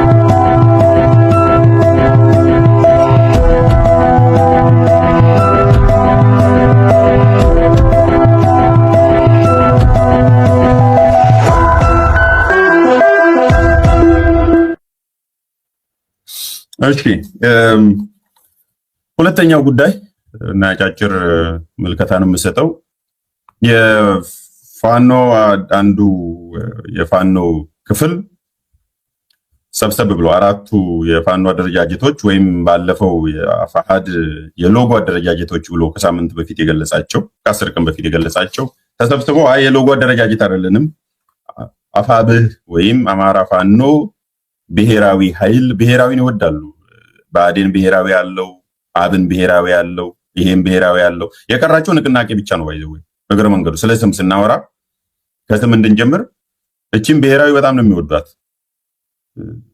ከአማራ ድርጅት የተባለው እስከዛሬ ድረስ አንዱ መሰለኝ ብሔራዊ የሌለው የመላው አማራ አደረጃጀት የፕሮፌሰር አስራት ወልደየስ እሱ ብሔራዊ ያለው አይመስልኝም። ሌላ ነው መጨረሻ ላይ ማያዴው ነው። ብሔራዊ ይወዳሉ እና አሁን ብሔራዊ ይሆናል፣ ግን ንቅናቄ የለችም። ያው ኦፍ ኮርስ የሚሊተሪ አደረጃጀትም ስለሆነ ለዛ ይሆናል። አፋብህ እንግዲህ አፋሃድ እንዳለ ተሳስቼ መሃል ላይ ከግንዛቤ እንድታስገቡ፣ ምክንያቱም ተቀራራቢ ስለሆነ ይሄም አፋ አለው ይሄም አፋ አለው። የአፋህድ ነው የነ እስክንድር፣ ይሄ ደግሞ አፋብህ ነው አዲስ የተቋቋመው ወይም አማራ ፋኖ ብሔራዊ ኃይል አፋብህ ተቋቁመዋል ተብሏል። ትናንትና ወዲያ አንደኛ ምንድነው የተቋቋመው? ምንድነው አሁን ይሄ አደረጃጀቱ ወይ ኤንቲቲውን እንዴት እንገልጸዋለን የሚል ነው ባጭሩ። ምንድነው የተቋቋመው? ምን ይቀርባል? አንድምታውስ ምንድነው የሚለውን እናያለን። ከዛ በኋላ የፋኖ አንድነት አጠቃላይ ከፋኖ አንድነት ጋርስ እንዴት አያይዘን እናያለን የሚል ነው። እሱም እነኝህን ሁለቱ ነገሮች ነው አድሬስ የማደርገው። ከዛ በፊት ግን የአማራ ፋኖ ህዝባዊ ድርጅት አፋሕድ የእንኳን ደስ ያላችሁ መግለጫ አውጥቷል። እሱ ላይ መስታየት ሰጣለሁ። የመግለጫው አንድምታ ምንድነው የሚለውን የተወሰነ መግለጫውን አይታችሁታል፣ አሳያችኋለሁ። እኔ እያወራው ዲስፕሌይ አደርጋለሁ። በጽሁፍም አለ፣ እሱ ላይ አስተያየት ሰጣለሁ። ምክንያቱም ሁለቱን አንድ ላይ ስናያይዝ ነው ሙሉ መልእክት ሊሰጠን የሚችለው። ዞሮ ዞሮ ግን የእንኳን ደስ አላችሁ መግለጫ አውጥተዋል። እኔም ጋር ደርሶኛል፣ ያንን አቀርባለሁ። እስቲ ትንሽ ደቂቃ ይሁት ላላዳምጣችሁ ብቻ። ፋኖ አበበ ሙላት ወይም ደግሞ አበበ ጢሞ ይሄንን መግለጫ ትላንትና አንብቧል። ከዛው ከትግል ሜዳ በጽሁፍ መልክም ቀርቧል። ወደ ጽሁፉ ሄዳለሁ፣ ግን ከዚህች ላይ ትንሽ ደቂቃ የተወሰነ እስከንዲዩትና ከዛ በቀጥታ ወደ እኔ አስተያየት እንሄዳለን። ለአማራ ፋኖ ብሔራዊ ኃይል አፋብኃ ታሪካዊ ጥሪ እናስተላልፋለን። እንነጋገር፣ አንድ እንሁን። ግንቦት 2 2017 ዓመተ ምህረት በአማራ ፋኖ ህዝባዊ ድርጅት ማዕቀፍ ያልተሰባሰባችሁ አደረጃጀቶች ግንቦት 1 ቀን 2017 ዓመተ ምህረት አንድ ድርጅት መመስረታችሁን አብስራችሁናል። ከሁሉ አስቀድመን ለዚህ ስኬት በመብቃታችሁ የተሰማንን ደስታ በተገፋው ህዝባችንና የከበረ መስዋዕትነት በመክፈል ወገኑን ለመታደግ እየታገለ ባለው የአማራ ፋኖ ህዝባዊ ድርጅት ሰራዊት ስም ልንገልጽላችሁ እንወዳለን። ድርጅታችሁን ለመመስረት ላደረጋችሁ ጥረት እያደነቅን ቀሪ ስራዎቻችሁን ለትግሉ ብሎም ለአማራ ህዝብ በሚጠቅም አግባብ እንደምታጠናቀቁት ተስፋ እናደርጋለን። ኦኬ፣ ጥሩ። ይሄኛው ነው። ከዛ ጽሁፉ ይኖራል። እሱ ላይ ነው አስተያየት የምሰጠው ሙሉ ጽሁፉ። ያው ኦልሬዲ ስለሰማችሁ ብዙዎቻችሁ ትላንት ነው የመግለጫ የተሰጠው። የአፋብህ ደግሞ ትላንትና ወዲያ ነው የተቋቋመው። ስለዚህ ሙሉ መግለጫ እናንተም ሰምታችሁታል፣ ሄዳችሁም ሌላ ቦታ ማየት ትችላላችሁ። የኔ ከዚህ መግለጫ ላይ ከአፋሕድ መግለጫ ላይ የምትወስዱት አንኳር ነገር ኑ እንነጋገር፣ አንድ እንሁን የሚል ነው። እዛ ውስጥ ነው ያለው ሁሉም ነገር የተቋጨው። መግቢያ ላይ የተናገረው እንነጋገር ማለት እንወያይ፣ እንደራደር የሚል ነው። ችግር ካለም የፖለቲካ ልዩነታችንን እንፍታ ነው። ኦፍኮርስ አለ የሚል ነው።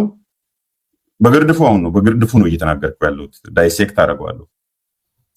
ቀጥሎ ከተነጋገርን በኋላ ደግሞ ተወያይተን በተለያየ ቅርጽ ሊኖረው ይችላል አንድነት ወይም አማራን ትግል የሚያሰባስብ በአንድ ጥላ ስር የሚያሰባስብ ድርጅት ያስፈልገናል ነው። ድርጅቱ ኔቸር ባህሪው አደረጃጀቱ ምንድነው? እሱም ወደፊት ተነጋግረው የንግግሩ የውይይቱ አካል ነው የሚሆነው። ሆኖ እንነጋገር ይላል፣ እንነጋገር አንድ እንሆን ይላል። ጥሪው እሱ ነው። የእንኳን ደስ ያላችሁም ተከትሎ ማለት ነው። እንኳን ደስ ያላችሁ ብለዋል። ምን ማለት ነው እንኳን ደስ ያላችሁ ማለታቸው? ቀጥሎ ደግሞ ኑ እንነጋገር እንደራደር የሚለው ከፖለቲካ አንፃር እንዴት ይታያል የሚለውን እናያለን። በአጠቃላይ የተቋቋመው ድርጅትስ ምን ብለን እንጥራው?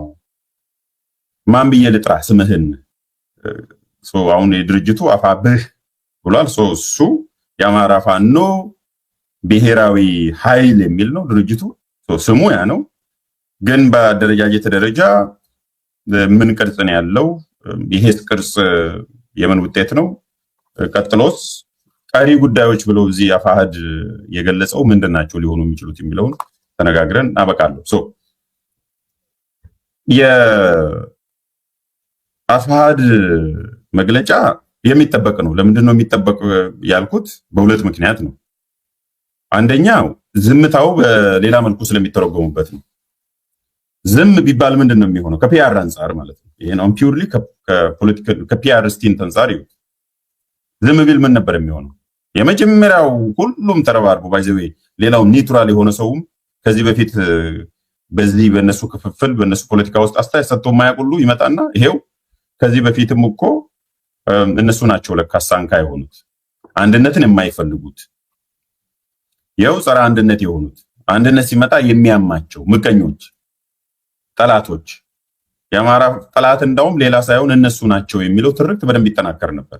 ዝም ቢሉ ማለት ዝምታው አንደኛው እሱ ነው። ሁለተኛው ዝም ቢሉ ደግሞ ሌላኛው ምን ይሆናል?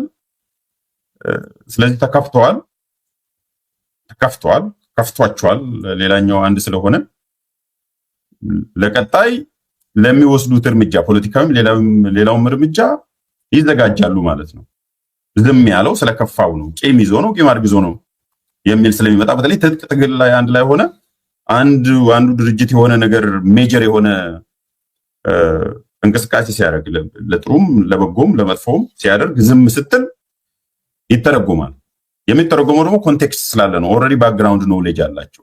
ኦፕሬት የሚያደርጉበት ሲስተም ከዚህ በፊት ከሳምንታት በፊት በምን መልኩ ሲጠራሩ እንደነበረ አንዱ ላይ ጦርነት ከፍቶብኛል ሲል በነበረበት ሁኔታ ዝም ቢሉ በቃ ቂም ይዘዋል። ለአንድነታችንን ለመጎተት አስበዋል፣ እያሴሩ ነው ያሉት። ከዛ በኋላም ደግሞ ለመግጠም እያሰቡ ነው የሚል ነው። እንደ ፖለቲከኛ ብቻ አታስቡ። ባይዘው የትጥቅ ትግል ስትገጥም የጉልበቱ አካል አለ። ስለዚህ መግጠም አንዱን የማጥፋት የማዳከም ነገር ኢትስ ፓርት ኦፍ የትጥቅ ትግል ፖለቲካ ነው። የዛ አካል ነው፣ የዛ ፓኬጅ አካል ነው። ሁለተኛው ምክንያት እሱ ነው። ሶስተኛውና የመጨረሻው በዋናነት ዋናውን ሪዝን ብቻ ነው እየነገርኩ ያለሁት። የፖለቲካ የበላይነት ሞራል ሃይ ግራውንድ የሚሉት የፖለቲካ የበላይነት ሞራል ብቻ አይደለም። ይሄ የፖለቲካ የበላይነት ለመውሰድም ነው። ይሄው አንድ ሲሆኑ ደስ ብሏቸዋል። መጀመሪያውንም አንድ ሆናችሁ ተሰባስባችሁ ብትመጡ ለመደራደርም ይመቸናል የሚል መልእክትም አስተላልፈዋል። ከኔ ጋር በነበረው ቃለ ምልልስም ምን እርምጃ ወስዳችኋል ወደ አንድነት ለመምጣት ብዬ እስክንድርንም ከዛሬ 3 ወር በፊትም ስጠይቀው እስቲ 7 ወራቱ 2 ይሁኑና ከዛ በኋላ እኛ እንደ አፋሕድ እነሱም ደግሞ ሆነ ድርጅት ይዘው ሲመጡ ለመደራደርም አንድ ለመሆንም ለመዋሃድም ለሌላም ይመቻል አንድ እንዲሆኑ ጥሪ ያቀርባለሁ የሚል ነበር። ስለዚህ አሁን አንድ ለመሆን ያደረጋችሁትን ጥረት እናደንቃለን። ቀሪ የቤት ስራዎቻችሁንም ጨርሳችሁ ከኛ ጋርም እንድትደራደሩ እንድትወያዩና አንዳች የሚያሰባስብ የፋኖ አደረጃጀት እንደምንፈጥር ተስፋ እናደርጋለን። ጥሪም እናስተላልፋለን የሚል ነው። ይሄ የሞራል ሃይ ግራውንድ ወይም የፖለቲካ የበላይነትንም ከወዲሁ የትርክት የበላይነትን ለማስፈን የሚደረግ ነው። ከወታደራዊ አንጻር ቅድም እንዳልኳችሁ አለ፣ ከፒአር አንጻር አለ። ይሄም ኦፍ ኮርስ የፒአር አካል ነው። ግን ከፒአርም ዘሎ ኮንስቲቱዌንሲ የአማራ ህዝብ ነው። ከዛ ውጭም ደግሞ የሚያይ ህዝብ አለ፣ ኢትዮጵያም ህዝብ አለ፣ የውጭ ማህበረሰብም አለ። በነገራችን ላይ በደንብ ነው የሚከታተሉት። የማይከታተሉ አይምሰላችሁ፣ በደንብ ነው የሚከታተሉት። የውጭ ማህበረሰብም ኢንተርናሽናል ኮሚኒቲ ማለት ነው። በዚህ ሶስቱ ምክንያቶች ናቸው እኔ ዲኮድ ሳደርገው ሳነበው እንደዚህ ነው የተረዳሁት የአፋሕድ መግለጫ። ዝም ማለት ስለማይችሉ ነው ቤዚካሊ። ሁለተኛው ምክንያት መተው ይችሉ ነበር። ሁለተኛው ይሄ የሞራል የመላይነቱ ቅድም እንዳልኳችሁ የመጀመሪያ ላይም ደግሞ ከአንድነት ጋር ማን ነው የአንድነት ጠንቅ የሆነው ከሚለው አንጻርም ዝም ማለት ይችላሉ። ዝም ማለት የማይችሉት ግን ጸጥ ካሉ ቂም አርግዘው ነው፣ በቃ ከፍቷቸዋል፣ ቂም አርግዘው ነው፣ ለሌላ ነገር እየተዘጋጁ ነው የሚለውን ነገር ሊተውት አይችሉም። ቤዚካሊ they couldn't have done otherwise ማለት ነው። ሌላ ሊያደርጉ አይችሉም። ቢያንስ በዛኛው ዋና መሰረታዊ ምክንያት ግን በእነኚህ ሶስት ምክንያቶች ናቸው መግለጫ የሰጡት ብዬ ነው የማስበው። እኔ እንደዛ ነው የምረዳው፣ ማለት እንደዛ ነው የተረዳሁት። ዋና መልእክቱ ይሄ ነው። ዝርዝር ጉዳዮች ሌሎች ሊኖሩ ይችላሉ፣ እናንተ ተመልከቱ። ስለዚህ ምንድነው የተቋቋመው? በጣም ነው የጮኸው፣ በጣም ነው መሬት አቧራ ሲነሳ የነበረው፣ በጣም ነው የተዘመረለት፣ በጣም ነው ተዘመረለት ስላችሁ ሊትራሊ በአዝማሪም ጭምር ማለት ነው። የተቋቋመው ምንድነው? የድርጅት ነው የተቋቋመው፣ ግንባር ነው የተቋቋመው፣ ኮንፌዴሬሽን ነው የተቋቋመው፣ የፋኖ አንድነት ኮንፌዴሬሽን። ከዚህ በፊት ብዙ ሰዎች ሲመክሩ የነበረው አትሰም ፖይንት እኔም እንደዛ ቢሆን ይሻላል አሁን ባለው ሁኔታ። ሁሉም ማለትም የጎጃሙም የራሱን ይዞ ሌላውም የራሱን ይዞ በላይ አንድ ላይ ግን ማለት ህልውናቸውን ሳያጡ አንድ ላይ በጋራ የሚያስተዳድሩበት ስቲል ግን አመራር ያስፈልጋል። እንደዛም ኮንፌዴሬሽንም ሲሆን አመራር ያስፈልጋል። በኮንፌዴሬሽንም የሚመራ ሀገር ላይ የትም ሀገር ላይ ሚኒመም የሆነ ከላይ የሚመራው ያስፈልገዋል። አሁን ትላንትና የሰማነው ትላንትና ወዲያ ማታ ጀምሮ ወደ 13 የሚሆኑ ሰዎች በነገራችን ላይ ለማርሼ ፀሐዬ ቦታ ይፈልጉለታል ብዬ አስቤ ነበረ። የለም ስሙ እዛ ውስጥ እንትና ማለት ነው ኮሚካላሊ 4 ኪሎን እንጨብጣታለን እነ እስክንድር መንገድ ዘጉብን ምናምን የሚለው ልጅ ማለት ነው። ዞሮ ዞሮ አንድ 10 ምናምን ሰዎች ተዘርዝረዋል። እንትኑም ስብጥሩም በአካታች ነው ማለት ይቻላል። ምክንያቱም እነ የፖለቲካን የሚረዱ ሰዎችም አሉ፣ አንድ ሁለት ሶስት ሰዎች፣ የወታደራዊ ባክግራውንድ ያላቸውም አንድ ሁለት ሰዎች አሉ፣ ጀነራሉን ጨምሮ የኮሚኒኬሽን ላይም የነበሩ አንድ ሁለት ሰዎች አሉ። እኔ እስካየዋቸው ድረስ ስማቸውን እነኛ ሰዎች ስማቸው ተዘርዝሮ ተነገረ።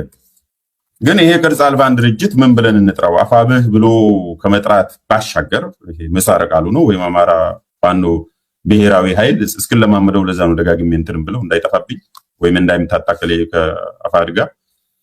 ስለዚህ አፋብህ የሚለው ከምህጻረ ቃልነቱ ባሻገር አደረጃጀቱ ምንድን ነው? የፖለቲካል ማኒፌስቶ ወደፊት የሚያመጡት ይሆናል ፕሮግራም። አሁን ለጊዜው በመግለጫው ዓላማቸውን ለምን እንደተቋቋሙ ምን ለማሳካት እንዳሰቡ እሱን አስቀምጧል በመግለጫ ውስጥ። እያልኩ ያለሁት ማኒፌስቶ ገና አላዘጋጁም። ስለዚህ ከአደረጃጀት በኋላ ነው ማኒፌስቶ የሚመጣው ማለት ነው። ፕሮግራም የሚቀድም ነበር የሚመስለኝ። እነሱ ግን ያንንም አላሳወቁም። አደረጃጀቱ ውስጥ ራሱ ዝም ብሎ ምክትል ሊቀመንበር የሚለውን ሳይሆን የነገሩን የግድም ነው ብዬ አላስብም በዚህ ሰዓት። ወደፊት የብሔራዊ ምክር ቤት አባላትን ነው ወይስ ሴንትራል ኮሚቴ የሚለውን ብሔራዊ ምክር ቤት ብላችሁ ጥሩት። የብሔራዊ ምክር ቤቱ አባላቶችን አውቀናል። አሁን የስራ አስፈጻሚ ኮሚቴ ወይም ደግሞ ኤግዜኪቲቭ አባላትን አውቀናል። እነኛ ናቸው። እዛ ውስጥ ግን ማን የማን ሚና ምንድን ነው የሚለው እስካሁን አልተለየም። ቢያንስ ሚናው አልታወቀም። ሊቀመንበርና ምክትል ሊቀመንበር ባያደርጉም ሮቴቲንግ የሆነ ከዚህ በፊት ሲጠበቅ የነበረው ምንድነው አንድ ጊዜ ለምሳሌ ለ6 ወር ወይ ለተወሰነ ጊዜ ዘመነ ቢሆን የሚቀጥለው ጊዜ ደግሞ ዝናቡ፣ ለሚቀጥለው ጊዜ ደግሞ ምሬ ወዳጆ፣ የሚቀጥለው ጊዜ ደግሞ ጀነራሉ፣ እንደዛ ሆኖ ቢያንስ 4 ቢደረጉ ከ4 ውስጥ ሌሎቹ የምክር ቤቱ አባል ሆነው ሮቴቲንግ ነው የሚሆነው። በየ6 ወር የሚያደርጉ ከፈለጉ በየሳምንቱ የሚያደርጉት ከፈለጉ በወርም ማድረግ ይችላሉ። እሱ የነሱ ጉዳይ ነው። ግን ያንንም ቅርጽ የሚይዝ ነገር አይደለም። ብሔራዊ ምክር ቤት አባል የሆኑትን ሰዎች ስማቸውን ዘረዘሩ። ብሔራዊ ምክር ቤትም ያልኩት እኔ ነኝ። ፖቴንሻሊ ወደፊት ብሔራዊ ምክር ቤት አባል ሊሆኑ ይችላሉ። እነሱ ናቸው የሚሆኑት። ነገር ግን ባይ ዲፎልት አሁን ብዙ ሰዎች ያላዩት ለኔ ዘመነ ሊቀመንበር ነው። ምናልባት የፒአር የሚሆነው አስረስ ፕላስ የሆነ ሰው ይሆናሉ in order of their appearance including መግለጫ ያሰጡበት እና ከዛ በፊትም ሲያጨቃጭቅ ከነበረው ሁኔታ አንፃር ሊሆን የሚችለው የመጀመሪያው ፕሬዝዳንት ወይም ፕሬዝዳንት አይደለም አመራር ወይም ሊቀመንበር ዘመነ ይሆን ነበር ቢስማሙ ኖሮ። አሁን እንደሚታየው አልተስማሙም፣ ግን ቢስማሙ ዘመነ ነበር የሚሆነው። አልሆነም። ቀጥሎ ምንድነው የምንጠብቀው? አሁን ይሄን ድርጅት አፋብህ ከማለት ውጪ አደረጃጀቱ እንዲህ ነው እንደዚያ ነው ፕሮግራሙ ይሄ ነው በዚህን ያህል ጊዜ ይሄ ለምሳሌ ፒአሩን ማድረግ ይቻላል። በትንሹ ፒአር ማድረግ አይችሉም ነበር? ትላንትና ከመበተናቸው በፊት ከነሱ ሰው መካከል እኮ በቃ አሁን የጋራ ነገር ፈጥረናል፣ የኛን አላማ ለዓለም አቀፍ ማህበረሰብም ለሚዲያም የሚያስተላልፍልን እኛን ወክሎ ትልቁም ችግር የሆነው እሱ ስለሆነ በነገራችን ላይ አሁን ሊቀመንበር መሾም ምናምን አይደለም ትልቁ የፋኖ ችግር የነበረው ወጥ የሆነ ፕሮፓጋንዳ የሚበሉት ትርክት የሚበሉት ምን የሚበሉት ያንን ለሌላው ማህበረሰብ የሚያሳውቅ ዲስሚኔት የሚያደርግ ሰው አለመኖሩ ነው። ሁሉም ተነስቶ እንደፈለገ ነው የሚያወራው። ስለዚህ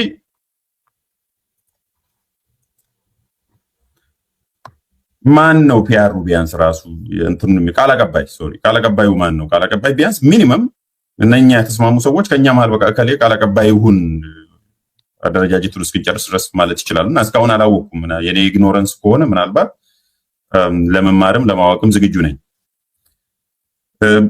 ብሔራዊ ምክር ቤት የሚሆኑ ሰዎች ስራ አስፈጻሚ ኮሚቴዎች ለጊዜው ታውቋል። ግን ድርጅቱና አደረጃጀቱ እስካሁን ድረስ ኢንቲቲ ሆኖ አልመጣም። ሊገል ኢንቲቲ ሆኖ አልመጣም። ሊገል ኢንቲቲ ስላችሁ መመዝገብ አለበት እያልኩ አይደለም። ይሄ አሶሲዬሽን አይደለም፣ የፖለቲካ ፓርቲ አይደለም። አዲስ አበባ ሄዶ አይመዘገብም። ቅርጽ ይዞ ኃላፊነቶች፣ ሚናዎች ታውቆ ፕሮግራሙ እና ስትራክቸሩ ወይም አደረጃጀቱ ተለይቶ የመጣ አይደለም።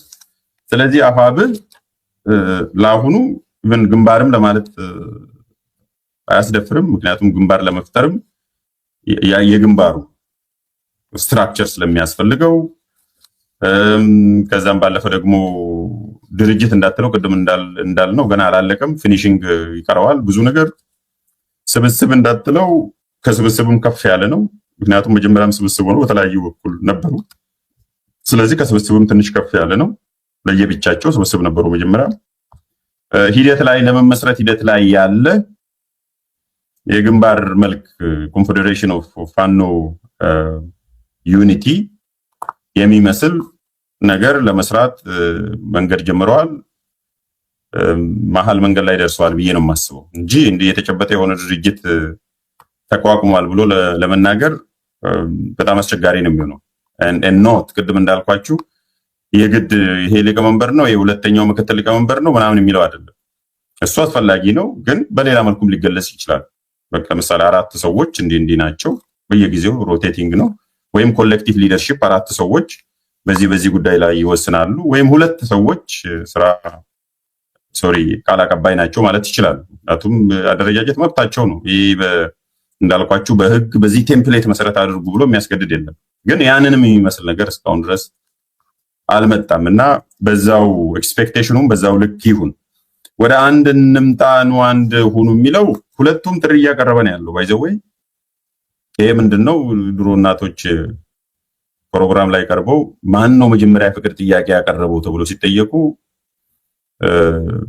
እሷም እሱ ነው የጠየቀኝ ትላለች። ሲየው ባልየው ማረኔ አይደለም እሷ ነች ያለችው እያሉ አንዱ ወሌላው እየጠቆመ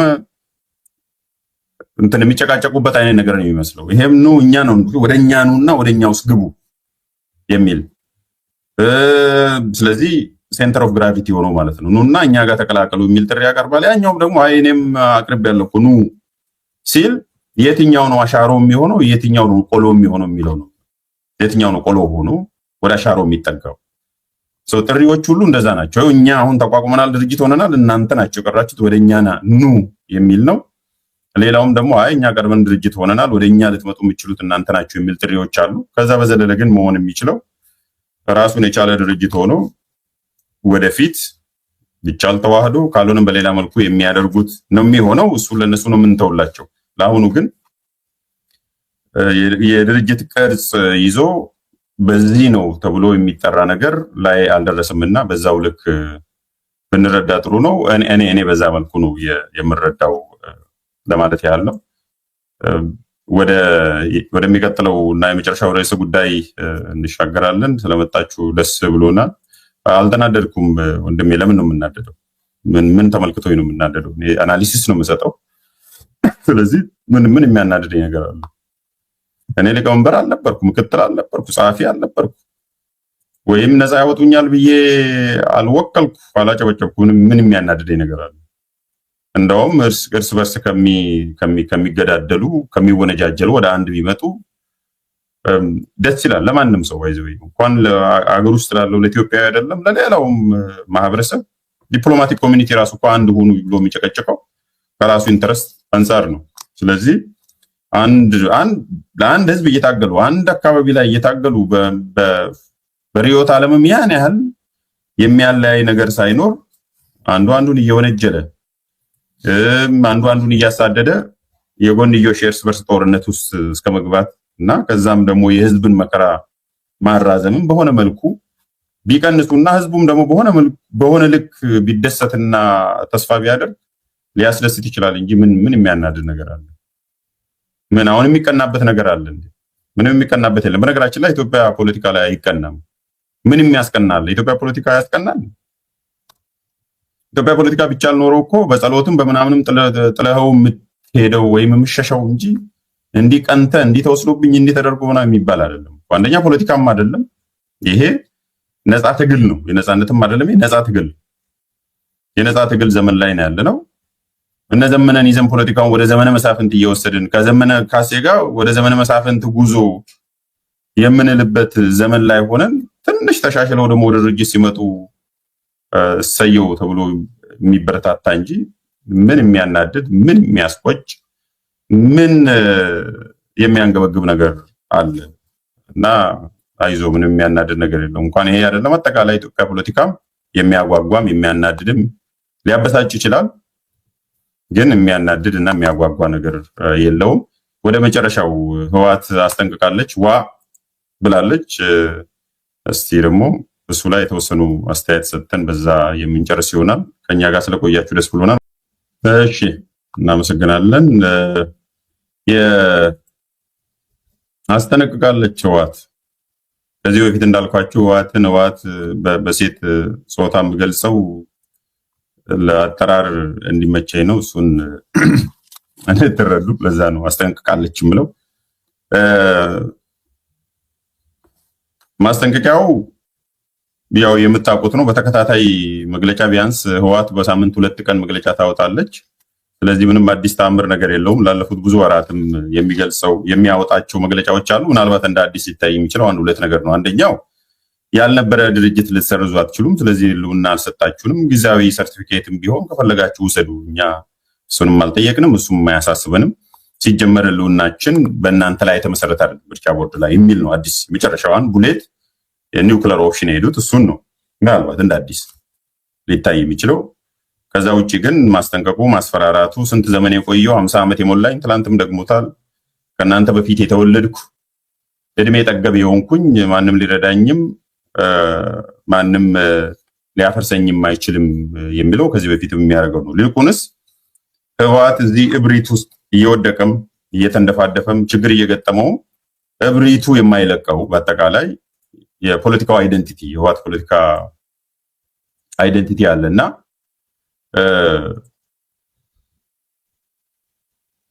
ምንድነው እንዲህ ሁልጊዜም ራሱን እንደ ልዩ ኢንቪንሲብል አድርጎ እንደማይሸነፍ ሁሌም አሸናፊ ሁሌም ከላይ ሆኖ አዛዥ እና ናዛዥ በየትኛውም ጊዜ የማይሸነፍና ሪሲቪንግ ኢንድ እንደማይሆን በፖለቲካም በየትኛውም የሚያደርገው ምንድነው የሚለውን ነገር ማየት ያስፈልጋል። አንዱ እሱ ነው። ሁለተኛ ቀጥሎ ደግሞ ነገና ተነገ ወዲያ ህወሓት ቢሰረዝ ምን የፖለቲካል ኮንፊገሬሽን እናያለን የሚል ነው። እነኚህ ሁለት አስተያየት ነው የምሰጠው። የመጀመሪያው ትንሽ ታሪኩን የኋሊት አድርጎ ብዙ ሰዎች የሚዘሉት እና የሚያልፉት ነገር ስላለ እሱ ላይ ትንሽ ሪፍሌክሽን ያስፈልጋል ብዬ አስባለሁ። ማስታወስ ያስፈልጋል፣ ሁልጊዜም ሪፍሬሽ ማድረግ። እኔ የህወሓት እብሪት የሚመነጨው እንደ ድርጅት የሚከተሉት ዋና ምክንያት፣ ይሄ ደግሞ የህወሓትን ፖለቲካል አይደንቲቲ ገንብቷል። የፖለቲካ ማንነትን የገነባው ይሄ ነው ብዬ ነው የማስበው። የመጀመሪያው አብዮተኛና ታጋይ እኔ ብቻ ነኝ ብሎ ስለሚያስብ ነው። የሚችል ሌላውንም እየደፈጠጠ እያሸነፈም እያባረረም እያከሰመም ስለመጣ እና ራሱንም የተሳካለት አብዮተኛ በኢትዮጵያ ውስጥ አብዮተኛና ታጋይም አታጋይም እኔ ነኝ ብሎ ስለሚያስብ ነው። እሳቤው ይሄ ፖለቲካል ሳይኮሎጂ እድሜ ልኩን ተከትሎት ሆንት እያደረገው ሪያሊቲ ተቀይሮም ግን የሚቀየር አይደለም። በቃ እኔ ነኝ፣ ሌላው ማናባቱ ነው። ፖለቲካ ሳይገባው አብዮተኛ ሳይሆን ያልታገለ ታግሎም ያላሸነፈ የማያታገል እኔን ሊመራኝም ሊያዘኝም አይችልም የሚል ነው። አንዱ ይሄ ነው። and they have shown that throughout history።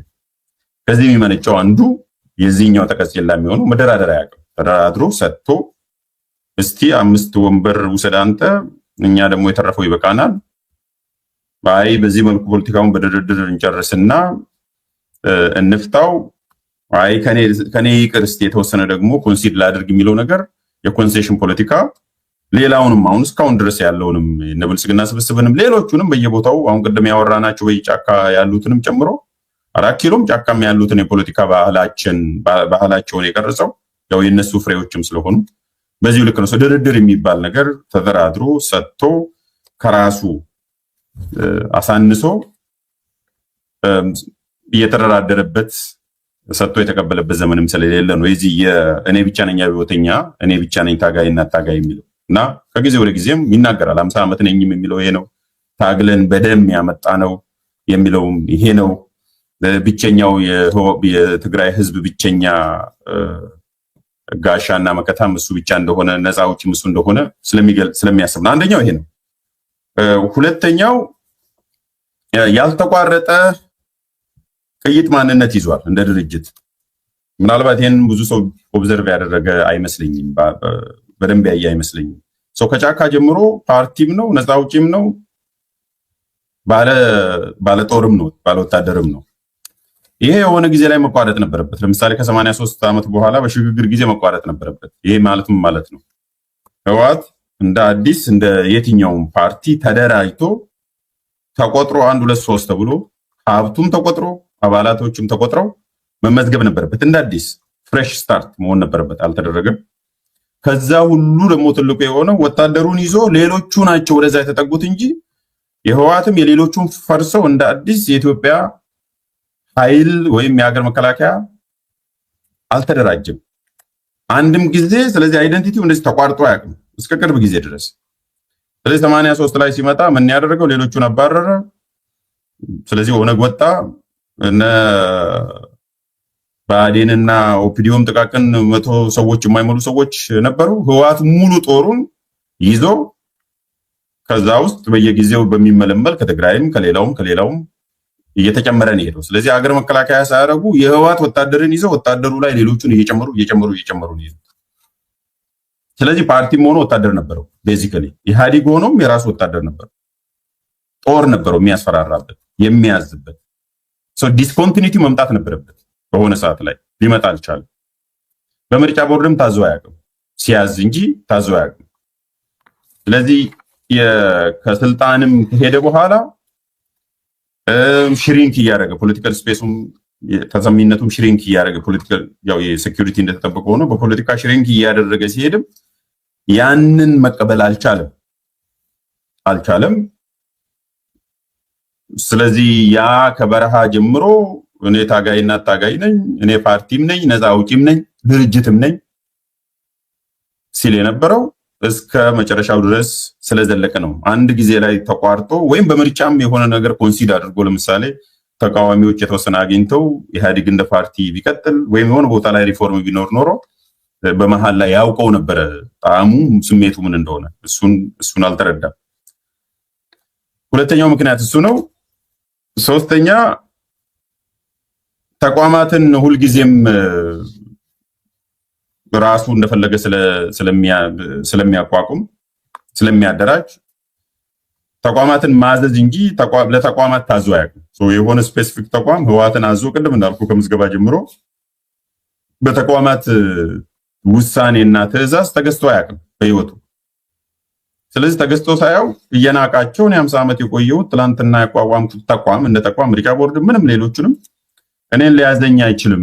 እንዲሁ ለፎርማሊቲ ዲሞክራሲንን አብዮታዊ ዲሞክራሲንን ምናምን ነው ምናምን ውጤት እንቀበላለን ተቋማት እንዲሆኑ ምናምን የሚለው ነገር የመዝሙሩ እንደተጠበቀ ሆነ በሪያሊቲ የትኛውም ተቋም እኔን ሊያዘኝ አይችልም። እኔ ከተቋም በላይ ነኝ፣ ከማንም በላይ ነኝ። እኔ እንደውም አባት ነኝ፣ ወላጅ ነኝ፣ እኔ ነኝ የፈጠርኩት። በምርጫ ቦርድም እንደዛ ነው ያለው። ከዚህ በፊት በግልጽ ነው ያለው። እንደው ቃል በቃል እኔ 50 ዓመት የቆየው ፓርቲ ነኝ። 50 ዓመት የቆየ ፓርቲ ማንም ሊያዘው ከኋላ የመጣ እኔ ያቋቋምኩት ስብስብ ሊያዘኝ አይችልም የሚል ነው። ሶስተኛው አዲስ ትውልድ መጣ። ይህ አዲስ ትውልድ ደግሞ ከብሔርተኝነት ጋር የተያያዘ ነው። ራሱ ሲናገር የነበረው ብሔራዊ ስሜታቸው እንዲጨምር የደቡቦችን በተለይ ጨምር ያለው ማለት ቤዚካሊ የጥላቻ ፖለቲካን በደንብ እንዲያራግቡ አድርግ ያለው። በህወሓት ቋንቋ ግን ብሔራዊ ስሜታቸው እንዲጨምር አድርግ ያለው።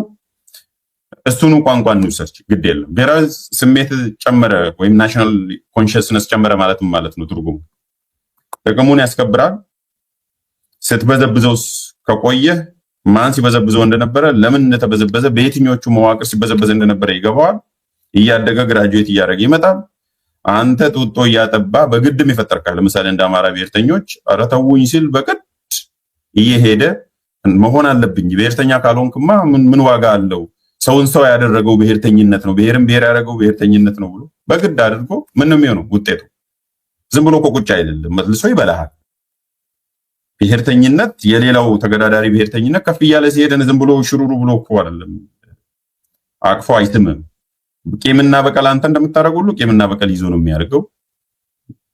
አዲስ ትውልድ አለ። እንደ ድርጅትም እንደ ቡድንም ብሔርተኝነቱን ራሱ ኮትኩተ አንዳንዶቹን ደግሞ ኢንጂነር አድርገ ስሩ ኢንስቲትዩሽናል ኢንጂነሪንግ ለፍተህ ኢንቨስት አድርገ እንደ አማራ ብሔርተኝነቱን አይነት ስፈጥር ምንም የሚያደርገው ግራና ቀኝ እንኳን እንደ ይሁዳ ስሞ እንኳን አይደለም አሳልፎ የሚሰጥ ይነክሳል በግራና በቀኝ። ስለዚህ አዲስ ትውልድ መጣ፣ ብሔርተኝነቱ ጨመረ።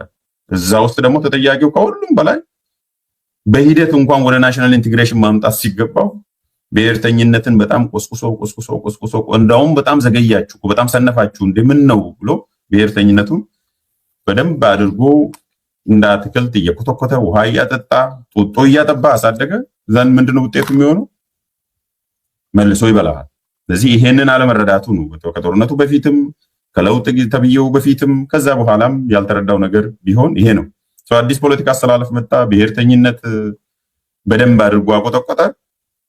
ያ ደግሞ የሚገዳደር ኃይል ሆነ። ከሌላውን ብትተው ሴንተሩን ብትተው እንኳን በግራና በቀኝ ሆሪዞንታሊ ይመጣበታል። ሴንተሩ ቢዳከም ሆሪዞንታሊ አሳልፎ የሚሰጥ የለም። ሶስተኛው ምክንያት ይሄ ነው።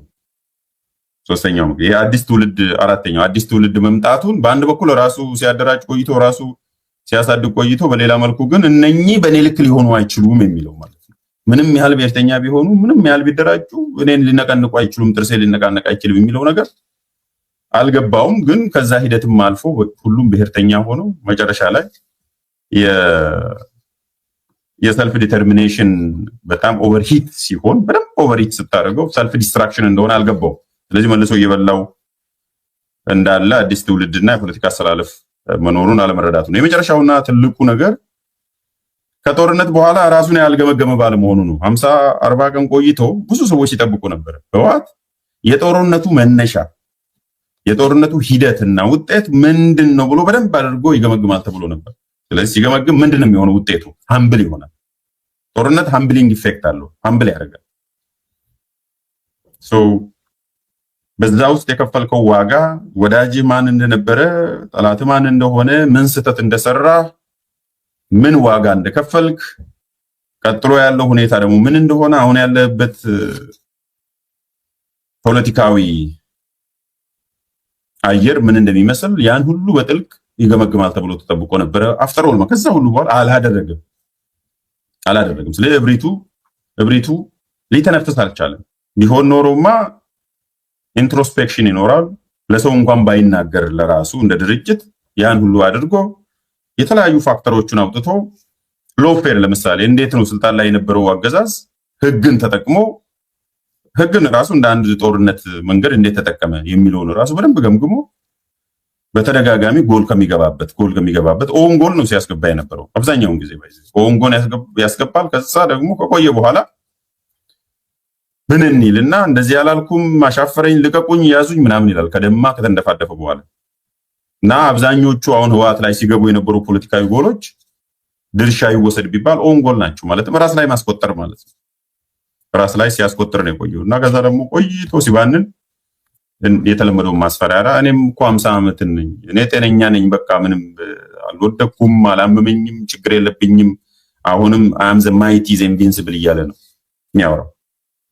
እነኚህ ምክንያቶች የህወሓትን ፖለቲካል ሂስትሪም ፖለቲካል አይደንቲቲም በደንብ ቁልጭ አድርገው የሚገልጹልን ነው። ህወሓት ወድቆም አልወደኩም የሚል የሚፎክር ስህተት ሰርቶም ከስህተቱ የማይማርና ስህተቱ ላይ ሪፍሌክት የማያደርግ ሌሎች የጦስ ዶሮን እየፈለገ ኤክስተርናላይዝ እያደረገ የሚሄድ እየደማም የሚፎክር ነው። አሁን ይህንን ይዘን በቀጣይ ምን ሊሆን ይችላል የሚለው ነገና ተነገ ወዲያ የምናየው ይሆናል። ግን ስቲል የሚጠበቁ ነገሮች አሉ። ምርጫ ቦርድ ማክሲመም ሊሰርዝ ነው የሚችለው። የሚሰርዘው ግን ህወሓት የተባለው ነው። የባለፈው ሰርቲፊኬት አይደለም የሚሰርዘው ህወሓት እንዳለው ነሐሴ ላይ ሲሰጠውም ከዛ በኋላ ደግሞ ማስጠንቀቂያ ሲሰጥ በ3 ወር ውስጥ የካቲት 4 ላይ ያወጣው መግለጫ ብታዩት ህወሓት የሚባል ድርጅት ይሰርዛል ነው ያለው እንጂ እቺ ሰርቲፊኬት አይደለች። ህወሓት እንደ ድርጅት ይሰርዛል ነው። ስለዚህ ትላንትና የሰጣችሁን ትላንትና ወዲያ ምናምን የቃላት ጨዋታ ምንም የሚጠቅም የለም። የሚሰርዝ ከሆነ ህወሓት የሚባል ይሰርዛል። ትላንት የነበረ ትላንት ወዲያ የነበረ መሀል ላይ የተወለደ የጨነገፈ የ50 ዓመቱ ህወሓት የ6 ወሩ ህወሓት የሚል አይደለም። ያኛው ስታተስ የለውም፣ ሰስፔንድድ ነው። ሰስፔንድድ ስታተስ የምንለው ጊዜያዊ ሲሰጥ ስታተስ የለም ማለት ማንነት የለም። ህወሓት ተብለም እንደ አዲስ ሪስቶር አልተደረግክም፣ የድሮ ህወሓትም አይደለህም። መሸጋገሪያ ላይሰንስ ነው የሚሰጥ ወደዛ ለመሄድ፣ እሱንም ወደዛ የምትሄደው ፓርቲ ለመሆን ነው። ስለዚህ ትላንትና የመዘገብከኝ ህወሓት በህግ ቋንቋ ትላንት የተመዘገበ ህወሓት 50 ዓመት ህወሓት ከጦርነት በፊት የነበረ ከጦርነት በኋላ የነበረ በሂደት ላይ የነበረ ከናሴ በኋላ የነበረ ከየካቲት በፊት የነበረ አይደለም። ጄኔሪካሊ ህወሓት የሚባል ፓርቲ ነው የሚሰረዘው። ከተሰረዘ ሶቺ ባለፈው የሰጣችሁኝን ሰርቲፊኬት ምናምን የምትሉ ቀልድ ለቀልድ መልክ ለጫወታ ሊሆን ይችላል። ከተሰረዘ ህወሓት ነው የሚሰረዘው። ችግሩ የሚሆነው ከማስፈራራት እምቢ ካላችሁ የፕሪቶሪያ ስምምነት ይፈርሳል። እዚህ ጉዳይ ላይ በተደጋጋሚ ተናግረናል። ፕሪቶሪያ ስምምነት ምንም የሚያገባው ነገር የለም። የአንድ ሀገር ውስጥ ፓርቲ እንዴት ይመዘገባል? የፓርቲ ህልውና እንዴት ይመለሳል? ሪሬጂስትሬሽን፣ ዲሬጂስትሬሽን፣ መርጀር፣ ሪቮኬሽን ይሄን አይመለከተውም። እሱ የፕሪቶሪያ ህግ ጉዳይ አይደለም። ፕሪቶሪያ ውል ማለት ጉዳይ አይደለም፣ አይመለከተውም። እንደዚህ አይነት ጉዳይ ላይ ሳይለንት የሚሆነው ለዛ ነው። ስለዚህ ጉዳይ ምንም የሚያወራ ብቻ ሳይሆን ቢጽፍም ፕሪቶሪያ ስምምነት ስለዚህ ጉዳይ ያገባው ፓርቲኩላርሊ። ያም ሆነ ይህ ግን ህወሓት እያለ ያለው ከነካችሁኝ ያዙልኝ፣ አንድ በሉልኝ፣ ያው አስፈራራለሁ፣ እኔ እቀጥላለሁ፣ 50 ዓመት ሆኖኛል፣ አሁን 51ኛ ዓመቴንም አከብራለሁ፣ ማንም አያዘኝም፣ የእናንተ ውሳኔ ኮንስቲቲዩቲቭ ኢፌክት የለውም፣ በቋንቋ እኔን ኮንስቲቲዩት አያደርግም፣ እኔን ህልውና አይሰጠኝም፣ እንደምናም አይነፍገኝም። ስለዚህ ምን ይሆናል? ያ ይዋጣልናል። አንደኛው የምርጫ ቦርድ ውሳኔ ወደ ጎን ይተውና በፖለቲካ ድርድር ከፌዴራል መንግስት ጋር እንነጋገራለን። አሲ ፌዴራል መንግስትና ምርጫ ቦርድ የተለያዩ ኢንቲቲ እንደሆኑ አንድ የፌዴራል መንግስት አንዱ አካል ነው ብያለሁ። ሁለተኛ እሱን ያስባሉ ሁሌም ስለሚሉ፣ ሁለተኛ ይሄንን ካላደረገ ደግሞ ፕሪቶሪያ ስምምነት ይፈርሳል ማለት ነው። ትርጉሙ ዘላቂ ጦርነት አቁመናል፣ ፐርማነንት ሴሴሽን ኦፍ ሆስቲሊቲ ነበር፣ ፐርማነንት አይሆንም ነው። ስለዚህ ፐርማነንት የምትለዋ ነገር ትቆማለች። ከዚህ በፊት በጊዜያዊነት ነው ያቆምነው። ካሁን በኋላ we are free in terms of what? ጦርነት ለመጀመር ራስን ለመከላከል we are free in terms of what? ከዛ በኋላ ከሌሎች ኃይሎች ጋር የማበር ያንን ስለሚከለከል ኦፊሻሊ ከሌሎች ኃይሎች ጋር ሆነን ለመውጋት ለመግጠም ወይም ለመከላከል we are free። ሶስተኛ የጊዜያዊ አስተዳደር ምናምን የሚለው ነገር ያበቃል። ምክንያቱም የፕሪቶሪያ ስምምነት ውጤት ስለሆነ ህወሓት ክልሉን ያስተዳድራል። ህወሓት ዲፋክቶ መንግስት ይሆናል። ስለዚህ ለፌደራል መንግስት እውቅና አንሰጥም። ኢን ወርስት ኬስ ሲናሪዮ ያው መግጠም ካስፈልገም እንገጥማለን። ስለዚህ ይሄንን ወቁና ግቡበት የሚል ማስፈራሪያ ነው። so basically it all boils down to this። ከዚህ የተለየ ምንም ተአምር አይመጣም። ይታወቃል ቀድሞ ከሰረዘው ምን እንደሚመጣ የትኛውን ራውት እንደሚወስዱ ይታወቃል። ስለ ዓለም አቀፉ ማህበረሰብ ምን ሊያደርግ ይችላል? እንደተለመደው አንገፍኒ ሎለኛታ እንደሚባለው ህወሓት እንደዛ ነው። ታላቅ አስፈራርቶ ነው የሚበላው። ያው ተረቱ ነግሬያቸዋለሁ ከዚህ በፊት አንገፍኒ ሎለኛታ ቁጥሱን ቦይኛታ ግድጎሌ ሰሰረንሲኛቴ የሚባለው ተረት ማለት ከዚህ በፊት የበኩር ልጅ አስፈራርቶ ነው የሚበላው። ስለዚህ ጠመንጃለው 50 ዓመት የቆየ ነው። ዓለም አቀፍ ማህበረሰቡ ደግፈዋል። ስለዚህ አስፈራርቶ ይበላል። የመጨረሻ ልጅም ከሆነ ደግሞ ታዝኖለት እያለቀሰ ተበደልኩ ምናምን እያለ አዝነውለት ይበላል። ችግር የሆነው መሀል ላይ ያለው ነው ውሻ የሚበላው። ለማንኛውም የህወሓት ታክቲክ የሚሆነው አሁን የአንገፍኒ ሎለኛታ ነገር ነው። ስለዚህ ዓለም አቀፍ ማህበረሰብ መግለጫው ላይም ገልጿል። ይሄ ነገር የፈረሰ እንደሆነ ከእናንተ አናት አንወርድም የሚል። ስለዚህ ምንድነው ይመጣሉ፣ መቀሌ ድረስ ይመጡና ከኛ ጋር ይደራደራሉ፣ ያደራድሩናል። ሽማግሌዎች ይመጣሉ፣ በፖለቲካ ድርድር የቀድሞ የህወሓት እውቅና ይመለሳል። በምን? በማስፈራራት፣ በምን? በሽምግልና ዓለም አቀፍ ማህበረሰብ ጣልቃ ገብቶ፣ በምን? የፌደራሉ መንግስት እጅ ጠምስሰን፣ በምን? ሌሎቹን በአንድ በኩል አብረን እንሰራለን ብለን እየሳብን በሌላ መልኩ ደግሞ ያው ኢንቲሚዴት እያደረግን እንቀጥላለን የሚል ነው። ከዚህ የዘለለ ይሄ አሁን በተራ ቋንቋ ነው። የፖለቲካውም የህጉም የዲፕሎማሲም ከዚህ የዘለለ አይኖርም። ነገ እና ተነገ ወዲያ እስከ ማክሰኞ ድረስ የምናየው ይሆናል። በህወሓት በኩልም ህወሓት እንኳን ጨርሷል መግለጫውን በትላንትናው የመጨረሻ ከምርጫ ቦርድ እና ፌደራል መንግስት በኩል ግን ምን እንደሚሆን የምናየው ይሆናል ሰሞኑን። ስለዚህ እንጠብቅ፣ እስከ ማክሰኞ ድረስ እንጠብቅና ከዛ በኋላ ማክሰኞም ውይይት ስለሚኖረን ሆፕፉሊ ከሌላ እንግዳ ጋር ባለፈው አሸጋገር ነው እዛ ላይ መያይዘን የምናነሳ ይሆናል። የዛሬው ቆይታ ይህንን ይመስል ነበረ። ከኛ ጋር ስለቆያችሁ በጣም እናመሰግናለን። ስትወጡ ላይክ እና ሼር አድርጉ። የሀሳብ ገበታን በቻላችሁት መጠን አበረታቱ እያልኩኝ የዛሬውን በዚህ ፈጽመናል። ቸር ሰንብቱ።